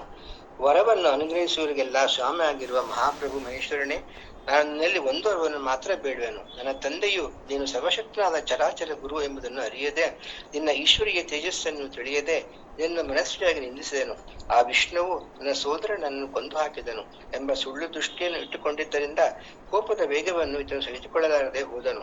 ಇದಕ್ಕೋಸ್ಕರವೇ ಇದನ್ನು ನಿನ್ನ ಭಕ್ತನೆಂಬ ಕಾರಣದಿಂದ ನನಗೂ ದ್ರೋಹ ಮಾಡಿದನು. ಓ ದೀನಬಂಧುವೇ, ನಿನ್ನ ದೃಷ್ಟಿಗೆ ಇವನ ಮೇಲೆ ಹೊರೆದಿರುವುದರಿಂದ ಈತನು ಈಗಲೇ ಪವಿತ್ರನಾಗಿ ಬಿಟ್ಟನು. ಆದರೂ ಶೀಘ್ರದಲ್ಲಿ ನಾಶ ಹೊಂದದೇ ಇರುವ ನಿನ್ನ ತನ್ನ ದುಸ್ತರವಾದ ದೋಷ ದಸೆಯಿಂದ ಅವನು ಶುದ್ಧನಾಗಿ ಬಿಡಲಿ ಎಂದು ಒಂದು ವರವನ್ನು ಮಾತ್ರ ಕೇಳಿದನು. ಆಗ ನರಸಿಂಹದೇವನು, ಎಲಿ ಪಾಪರಹಿತನಾದ ಕುಮಾರನೇ, ಹಿರಣ್ಯಕಶಿಪುವು ತಂದೆಯಾದ ಕಾರಣದಿಂದ ಈಗಲೇ ಪವಿತ್ರನಾಗಿ ಬಿಟ್ಟಿದ್ದಾನೆ. ಈತನು ಮಾತ್ರವಲ್ಲದೆ ಈತನಿಗೆ ಹಿಂದೆ 21 ಮಂದಿ ವಂಶೀಕರು ಇದ್ದುದಾದರೆ ಅವರು ಪವಿತ್ರರಾಗಿ ಬಿಡುತ್ತಿದ್ದರು. ಏಕೆಂದರೆ ಈತನ ಪುತ್ರನಾಗಿ ಕುಲಪಾವನವಾದ ನೀನು ಜನ್ಮ ತಾಳಿರುವೆ.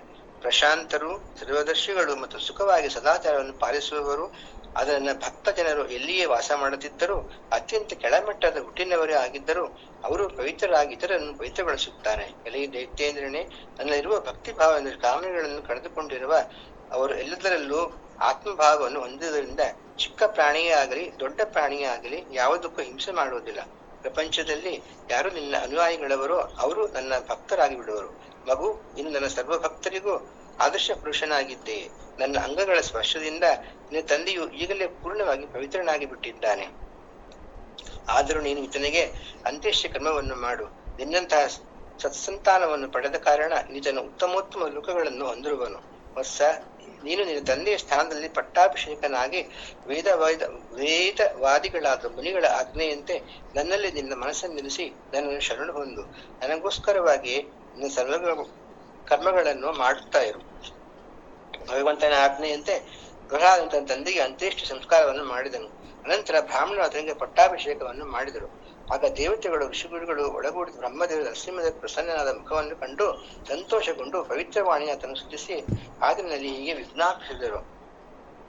ದೇವಾತಿಗಳಿಗೂ ಆರಾಧನೆಗೆ ಭಗವಂತನೇ ಸರ್ವಾಂತಯಾಮಿ ಜೀವನವನ್ನು ದಯಪಾಲಿಸುವನು ಆಗಿರುವ ನನ್ನ ಪೂಜ್ಯ ತಂದೆಯೇ, ಜನರಿಗೆ ಮಿತಿಮೀರಿ ಕಷ್ಟಗಳನ್ನು ಕೊಡುತ್ತಿದ್ದ ಈ ಪಾಪಿ ದೈತ್ಯನ ನೀನು ಸಂಹಾರ ಮಾಡಿದ್ದೀಯೆ. ತುಂಬಾ ಒಳ್ಳೆಯದಾಯಿತು ಎಂದು ಹೇಳಿ ನರಸಿಂಹಸ್ವಾಮಿಯನ್ನು ಪ್ರಾರ್ಥಿಸಿದರು. ಆಗ ನರಸಿಂಹದೇವರು ಬ್ರಹ್ಮನನ್ನು ಕುರಿತು, ಎಲೈ ಬ್ರಹ್ಮನೇ, ನೀನು ದೈತ್ಯರಿಗೆ ಇಂತಹ ವರವನ್ನು ಕೂಡದು. ಸ್ವಭಾವದಿಂದಲೇ ಯಾರು ಭೂತಿಗಳಾಗಿದ್ದಾರೋ ಅವರಿಗೆ ವರವನ್ನು ಕೊಟ್ಟರೆ ವಿಷದ ಹಾವುಗಳಿಗೆ ಹಾದಿರದಂತೆ ಆಗುವುದು. ನಾನು ಎಷ್ಟೋ ರೂಪಗಳನ್ನು ತಾಳಿ ಬರಬಹುದು, ಆದರೆ ಪ್ರಹ್ಲಾದ ಅಂತ ಭಕ್ತನು ಮತ್ತೆ ಬರಲಾರ. ಹೀಗೆ ಹೇಳಿ ನರಸಿಂಹಸ್ವಾಮಿಯು ತನ್ನ ವೈಕುಂಠ ಧಾಮಕ್ಕೆ ತೆರಳಿದನು. ಹೀಗೆ ಹಿರಣ್ಯಕಶಿಪುವಿನ ಅಂತ್ಯವಾಯಿತು. 2 ವೈಪರೀತ್ಯ ನಂಬಿಕೆಗಳು, ಒಂದು ಕಡೆ ನಾನೇ ಸರ್ವಸ್ವ, ಎಲ್ಲವೂ ನನ್ನಿಂದಲೇ, ಯಾವ ಭಗವಂತನು ಇಲ್ಲ ಎಂಬ ತಂದೆ, ಮತ್ತೊಂದು ಕಡೆ ನನ್ನದು ಎನ್ನುವುದು ಏನೂ ಇಲ್ಲ ಸ್ವಾಮಿ, ಎಲ್ಲವೂ ನಿನ್ನದೇ ಎನ್ನುವ ಮಗ. ಇಬ್ಬರ ನಂಬಿಕೆಗಳು ಸತ್ಯವಾಗಿಸಲು ನರಸಿಂಹ ಕಂಬದಿಂದ ಉದ್ಭವಿಸಬೇಕಾಯಿತು. ಹೌದು, ಮಗು ಎಲ್ಲೆಲ್ಲಿ ನಾನಿದ್ದೇನೆ ಎಂದು ಇದು ಸತ್ಯ ಎಂದು ಮಗನಿಗೆ ಹೇಳಿ, ನಿನ್ನನ್ನು ಮೀರಿ ಒಂದು ಶಕ್ತಿ ಇದೆ, ಅದು ನಾನು ಎಂದು ತಂದೆಗೆ ಹೇಳಿದ ನರಸಿಂಹ, ಇಲ್ಲಿ ಒಂದು ಸಂದೇಶವಿದೆ. ಭಗವಂತ ಅನುಗ್ರಹ ಮಾಡುವುದು ಕರ್ಮಕ್ಕಲ್ಲ, ಅದನ್ನು ಮಾಡುವ ಉದ್ದೇಶಕ್ಕೆ. ಭಗವಂತನ ವರವನ್ನು ಸದುಪಯೋಗಗೊಳಿಸಿಕೊಂಡರೆ ಒಳಿತು, ಇಲ್ಲವೇ ಸರ್ವನಾಶ. ಹಾಗೆಯೇ ಸರ್ವಸಮರ್ಪಣೆಗೆ ಕೇಳದೆ ರಕ್ಷಣೆ ನೀಡುವವನು ಭಗವಂತನೇ. ಆ ನರಸಿಂಹನನ್ನು ವಂದಿಸುತ್ತಾ ಹಾಗೆಯೇ ಆ ಪ್ರಹ್ಲಾದನಲ್ಲಿನ ಅಗಾಧವಾದ ಭಕ್ತಿಯ ಜಲರಾಶಿಯಿಂದ ನಮಗೆ ಒಂದು ಹನಿಯನ್ನು ಕರುಣಿಸಲಿ ಎಂದು ಹೇಳುತ್ತಾ ದಿನ ಸತ್ಸಂಗಕ್ಕೆ ಮಂಗಳವನ್ನು ಹಾಡೋಣ. ಮಂಗಳಂ ಸ್ತಂಭಳಿಂಬಾಯ ಮಂಗಳಂ ಮೃತ್ಯುಮೃತ್ಯುವೆ ಮಂಗಳಂ ರೌದ್ರರೂಪಾಯ ನರಸಿಂಹಾಯ ಮಂಗಳಂ. ಹಿರಣ್ಯಕಶಿಪಂ ಹತ್ವಾ ದೈತ್ಯೇಂದ್ರಂ ದೇವಕಂಟಕಂ ಜಗದ್ರಕ್ಷಣ ದುರ್ಯಾಯ ಜಗದ್ಬೀಜಾಯ ಮಂಗಳಂ.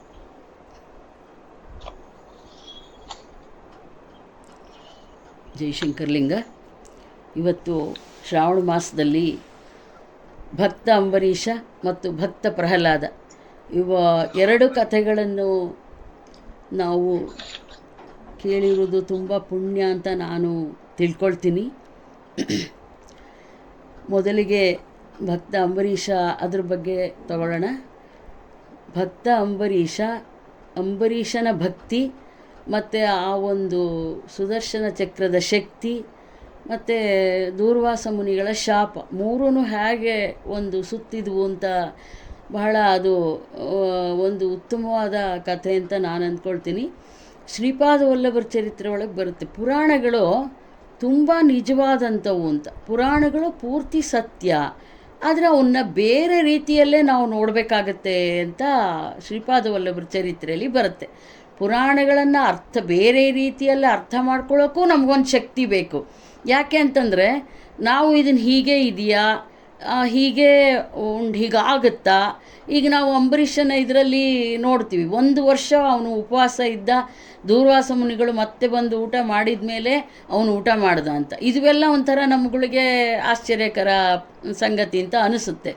ಅದನ್ನು ಬೇರೆ ರೀತಿಯಲ್ಲಿ ನಾವು ನೋಡಬೇಕು, ಅದಕ್ಕೂ ನಮಗೂ ಒಂದು ಶಕ್ತಿ ಬೇಕು ಅಂತ ಶ್ರೀಪಾದ ವಲ್ಲಭರ ಚರಿತ್ರೆಯಲ್ಲಿ ನಾವು ಓದ್ತೀವಿ. ಭಕ್ತ ಅಂಬರೀಷ ಕಥೆ ಬಹಳ ಒಂದು ಪೂಜನೀಯವಾದಂಥದ್ದು. ಅವನ ಭಕ್ತಿ, ಆ ಶಕ್ತಿಯನ್ನು ಭಕ್ತಿ ಅನ್ನೋದು ಎಷ್ಟು ಶಕ್ತಿಯನ್ನು ನಮಗೆ ತಂದುಕೊಡುತ್ತೆ ಅಂತ ಈ ಕಥೆಗಳಿಂದ ನಾವು ತಿಳ್ಕೊಬೋದು. ಆಮೇಲೆ ನಾವು ಈ ಕಥೆಗಳನ್ನು ಎಷ್ಟು ಬಾರಿ ಕೇಳಿದ್ದೀವಿ. ಈ ಸುಮಾರು ಕಥೆಗಳು, ನಳದ ಮಯಂತಿ, ಭಕ್ತ ಪ್ರಹ್ಲಾದ, ಭಕ್ತ ಅಂಬರೀಷ, ಆಮೇಲೆ ಯಯಾತಿ, ಕಪಿಲ ಮುನಿಗಳು, ರುರು ಪ್ರಮದ್ವರ ಕಥಾ, ಎಷ್ಟನ್ನ ನಾವು ಕೇಳಿದ್ದೀವಿ ಅಂದರೆ ಅದು ಅಷ್ಟು ಲೆಕ್ಕ ಇಲ್ಲ.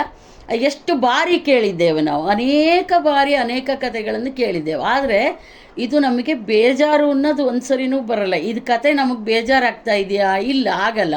ಅದೇ ಒಂದು ಪರದೆ ಮೇಲೆ ನಾನು ಚಿತ್ರ ನೋಡಿದ್ರೆ ಖಂಡಿತ ಅದು ಒಂದು ಸಾರಿ ನೋಡಿದ್ದನ್ನು ಇನ್ನೊಂದು ಸಾರಿ ನೋಡೋಕ್ಕಾಗಲ್ಲ. ಇದನ್ನು ಈ ಒಂದು ಸರಿನೂ ಆ ಕತೆಗಳನ್ನು 1000 ಬಾರಿ ನಾವು ಕೇಳಿದರೂ ಬೇಜಾರಾಗಲ್ಲ. ಅದು ಯಾಕೆ ಅಂದರೆ ಇದು ಪರಮಾರ್ಥದ ಗುಟ್ಟು ಅಂತ ನಾವು, ಇದೇ ರಹಸ್ಯ ಅಂತ ನಾವು ಹೇಳ್ಬೋದು. ಇದು ಭಕ್ತ ಅಂಬರೀಷನ ಬಗ್ಗೆ ಸುಹಾಸ್ಗೆ ಸ್ವಲ್ಪ ಗಂಟ್ಲು ತೊಂದರೆ ಇದ್ರೂ ಬಹಳ ಚೆನ್ನಾಗೇ ಅವರು ಪ್ರಸ್ತುತಪಡಿಸಿದ್ದಾರೆ. ಅವರಿಗೆ ನಾನು ಧನ್ಯವಾದಗಳನ್ನು ಹೇಳ್ತೇನೆ ಮತ್ತು ಆಶೀರ್ವಾದಗಳು. ಇನ್ನು ವೇಣುಗೋಪಾಲ್ ಅವರು ನಮ್ಮ ಈ ಶಂಕರ್ಲಿಂಗ ಸತ್ಸಂಗದಲ್ಲಿ ರಾಮಚರಿತ ಮಾನಸ ಸುದೀರ್ಘವಾಗಿ ಹೇಳಿದ್ದಾರೆ. ಇವತ್ತು ಕೂಡ ಪ್ರಹ್ಲಾದನ ಚರಿತ್ರೆಯನ್ನು ಅವರು ಕೂಡ ತುಂಬ ಚೆನ್ನಾಗಿ ಹೇಳಿದ್ದಾರೆ. ಪ್ರಹ್ಲಾದನ ಭಕ್ತಿ, ಆಮೇಲೆ ಪ್ರಹ್ಲಾದನ ಒಂದು ನಿರಾಕಾರ, ಅದು ಬಹಳ ಮೆಚ್ಚುವಂಥದ್ದು, ಪವಿತ್ರವಾದಂಥದ್ದು. ಪ್ರಹ್ಲಾದ ಅವ್ರ ತಂದೆ ಎಷ್ಟೇ ಕಷ್ಟ ಕೊಟ್ಟರು ನಾರಾಯಣ ಏನು ಮಾಡ್ತಾನೋ ಮಾಡಲಿ ಅನ್ನೋ ಒಂದು ನಿರಾಕಾರತೆ ಇದೆಯಲ್ಲ, ಅದಕ್ಕೆ ಬಹಳ ನಾವು ಮೆಚ್ಚಬೇಕು. ಆಮೇಲೆ ಸಾಮಾನ್ಯ ಜನರ ಬಗ್ಗೆ ಅಷ್ಟು ಚಿಕ್ಕ ಹುಡುಗನಿಗೆ ಚಿಂತನೆ, ಎಲ್ಲ ಸಂಸಾರದೊಳಗೆ ಬಿದ್ದು ಇದಾಗ್ತಾರೆ ಅನ್ನೋ, ಭವದಲ್ಲಿ ಬೀಳ್ತಾರೆ ಅನ್ನೋ ಒಂದು ಚಿಂತನೆ, ಆಮೇಲೆ ಅವನು ನವವಿಧ ಭಕ್ತಿಗಳನ್ನು ಹೇಳಿರುವುದು, ಇದೆಲ್ಲ ಬಹಳ ಪ್ರಹ್ಲಾದನ ಶಕ್ತಿ ಎಂಥದ್ದು ಅಂತ ಗೊತ್ತಾಗುತ್ತೆ. ಬಹಳ ಭಕ್ತಿ ಕೂಡ ಪ್ರಹ್ಲಾದನಿಂದ ನಾವು ಭಕ್ತಿಯನ್ನು ನಮ್ಮಲ್ಲಿ ಬೆಳೆಸ್ಕೋಬೋದು. ಈ ಎಲ್ಲ ಅಂಬರೀಷನ ಭಕ್ತಿ ಇದರಲ್ಲಿಂದ ನಮ್ಮಲ್ಲೂ ಭಕ್ತಿ ಉಂಟಾಗಲಿ ಅಂತ ನಾವು ಪ್ರಾರ್ಥಿಸಬಹುದು. ವೇಣು ಅವರು ಬಹಳ ಚೆನ್ನಾಗಿ ಇದನ್ನು ಪ್ರಸ್ತುತಪಡಿಸಿದ್ದಾರೆ. ಅವರಿಗೆ ನಾನು ಅಭಿನಂದನೆಗಳೊಂದಿಗೆ ಧನ್ಯವಾದಗಳನ್ನು ಹೇಳ್ತೇನೆ. ಯಾರಾದರೂ ಅನಿಸಿಕೆಗಳನ್ನು ಹೇಳಬಹುದು. ನಮಸ್ಕಾರ, ಕೃಷ್ಣ ಮಾತಾಡೋದು. ಶ್ರಾವಣ ಶನಿವಾರ ವಿಷ್ಣು ಸ್ಮರಣೆ ಅದ್ಭುತವಾಗಿದೆ. 2 ಕಥೆಗಳು ಬಹಳ ಚೆನ್ನಾಗಿ ಮೂಡಿ ಬಂದವು, ಭಕ್ತ ಅಂಬರೀಷ, ಭಕ್ತ ಪ್ರಹ್ಲಾದ. ಅದರಲ್ಲೂ ಭಕ್ತ ಪ್ರಹ್ಲಾದ ಕಥೆಯಂತೂ ಆ ಸ್ವಾಮಿ ತನ್ನ ಘೋರ ರೂಪವನ್ನು ತಾಳಿ ಒಂದು ಹಿರಣ್ಯಕಶಿಪುವಿನ ಧ್ವಂಸ ಮಾಡಿದ್ದು ಕಣ್ಣು ಕಟ್ಟದ ಹಾಗಿತ್ತು. ವೇಣುವರ ವಾಗ್ಚರ್ಯ ಆ ಥರ ಇತ್ತು. ಆ ಘೋರತೆ, ನಂತರ ಪ್ರಹ್ಲಾದನ ಭಕ್ತಿ, ಆ ಮೃದುತ್ವ, ಆ ಭಕ್ತಿಯ ಆರ್ತತೆಯಲ್ಲಿ ಅವೆಲ್ಲವೂ ಬಹಳ ವೇದ್ಯವಾಯಿತು ಮನಸ್ಸಿಗೆ. ಈ ಸತ್ಸಂಗ ನಡೀತಾ ಇರೋದು ನಮ್ಮ ಪುಣ್ಯ, ಅಪ್ಪನ ಕೃಪೆ. ಹಾಗಾಗಿ ಈ ಸರಣಿ ಹೀಗೆ ಮುಂದುವರಿಲಿ. ಈ ಒಂದು ಹೊಸ ಯೋಜನೆ ಏನಿದೆ, ಶ್ರಾವಣ ಮಾಸದಲ್ಲಿ ಪುಣ್ಯ ಕಥೆಗಳನ್ನು ಕೇಳಬೇಕು ಅನ್ನೋದು, ಇದು ನಿರಂತರವಾಗಿ ನಡೀಲಿ ಅಂತ ಅಪ್ಪನಲ್ಲಿ ಕೇಳ್ಕೊಳ್ತಾ, ಕಥೆಯನ್ನ ಹೇಳಿದ ಇಬ್ಬರಿಗೂ ಧನ್ಯವಾದಗಳು, ಅಭಿನಂದನೆಗಳು. ಬಹಳ ಚೆನ್ನಾಗಿತ್ತು. ಧನ್ಯವಾದ, ತುಂಬಾ ಚೆನ್ನಾಗಿತ್ತು ಮೇಡಮ್. ಓಕೆಪ್ಪ, ಧನ್ಯವಾದಗಳು. ಮತ್ತಾರು ಇದ್ದೀರಾ ಅನಿಸಿಕೆಗಳನ್ನು ಹಂಚ್ಕೊಳ್ಳಿಕ್ಕೆ?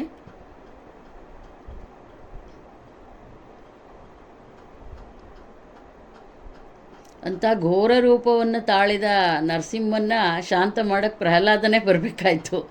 ಅದು ಒಂದು ಲಕ್ಷ್ಮೀನ ಆದರೂ ಆಗಲಿಲ್ಲ ಅಂತ ಹೇಳ್ತಾರೆ.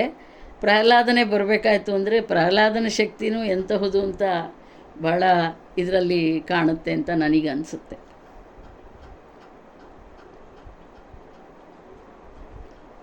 ಆಮೇಲೆ ಇನ್ನೊಂದು ವಿಷಯ ಅಂತ ರಭಸದಿಂದ ಬಂದ ಸುದರ್ಶನ ಚಕ್ರವನ್ನು ನಿಲ್ಲಿಸೋದಕ್ಕೆ ಅಂಬರೀಷನ ಕೈಯಲ್ಲೇ ಸಾಧ್ಯವಾಯಿತು ಅನ್ನೋದು ಇನ್ನೊಂದು ನಾವು ತಿಳ್ಕೋಬೇಕಾಗಿದೆ.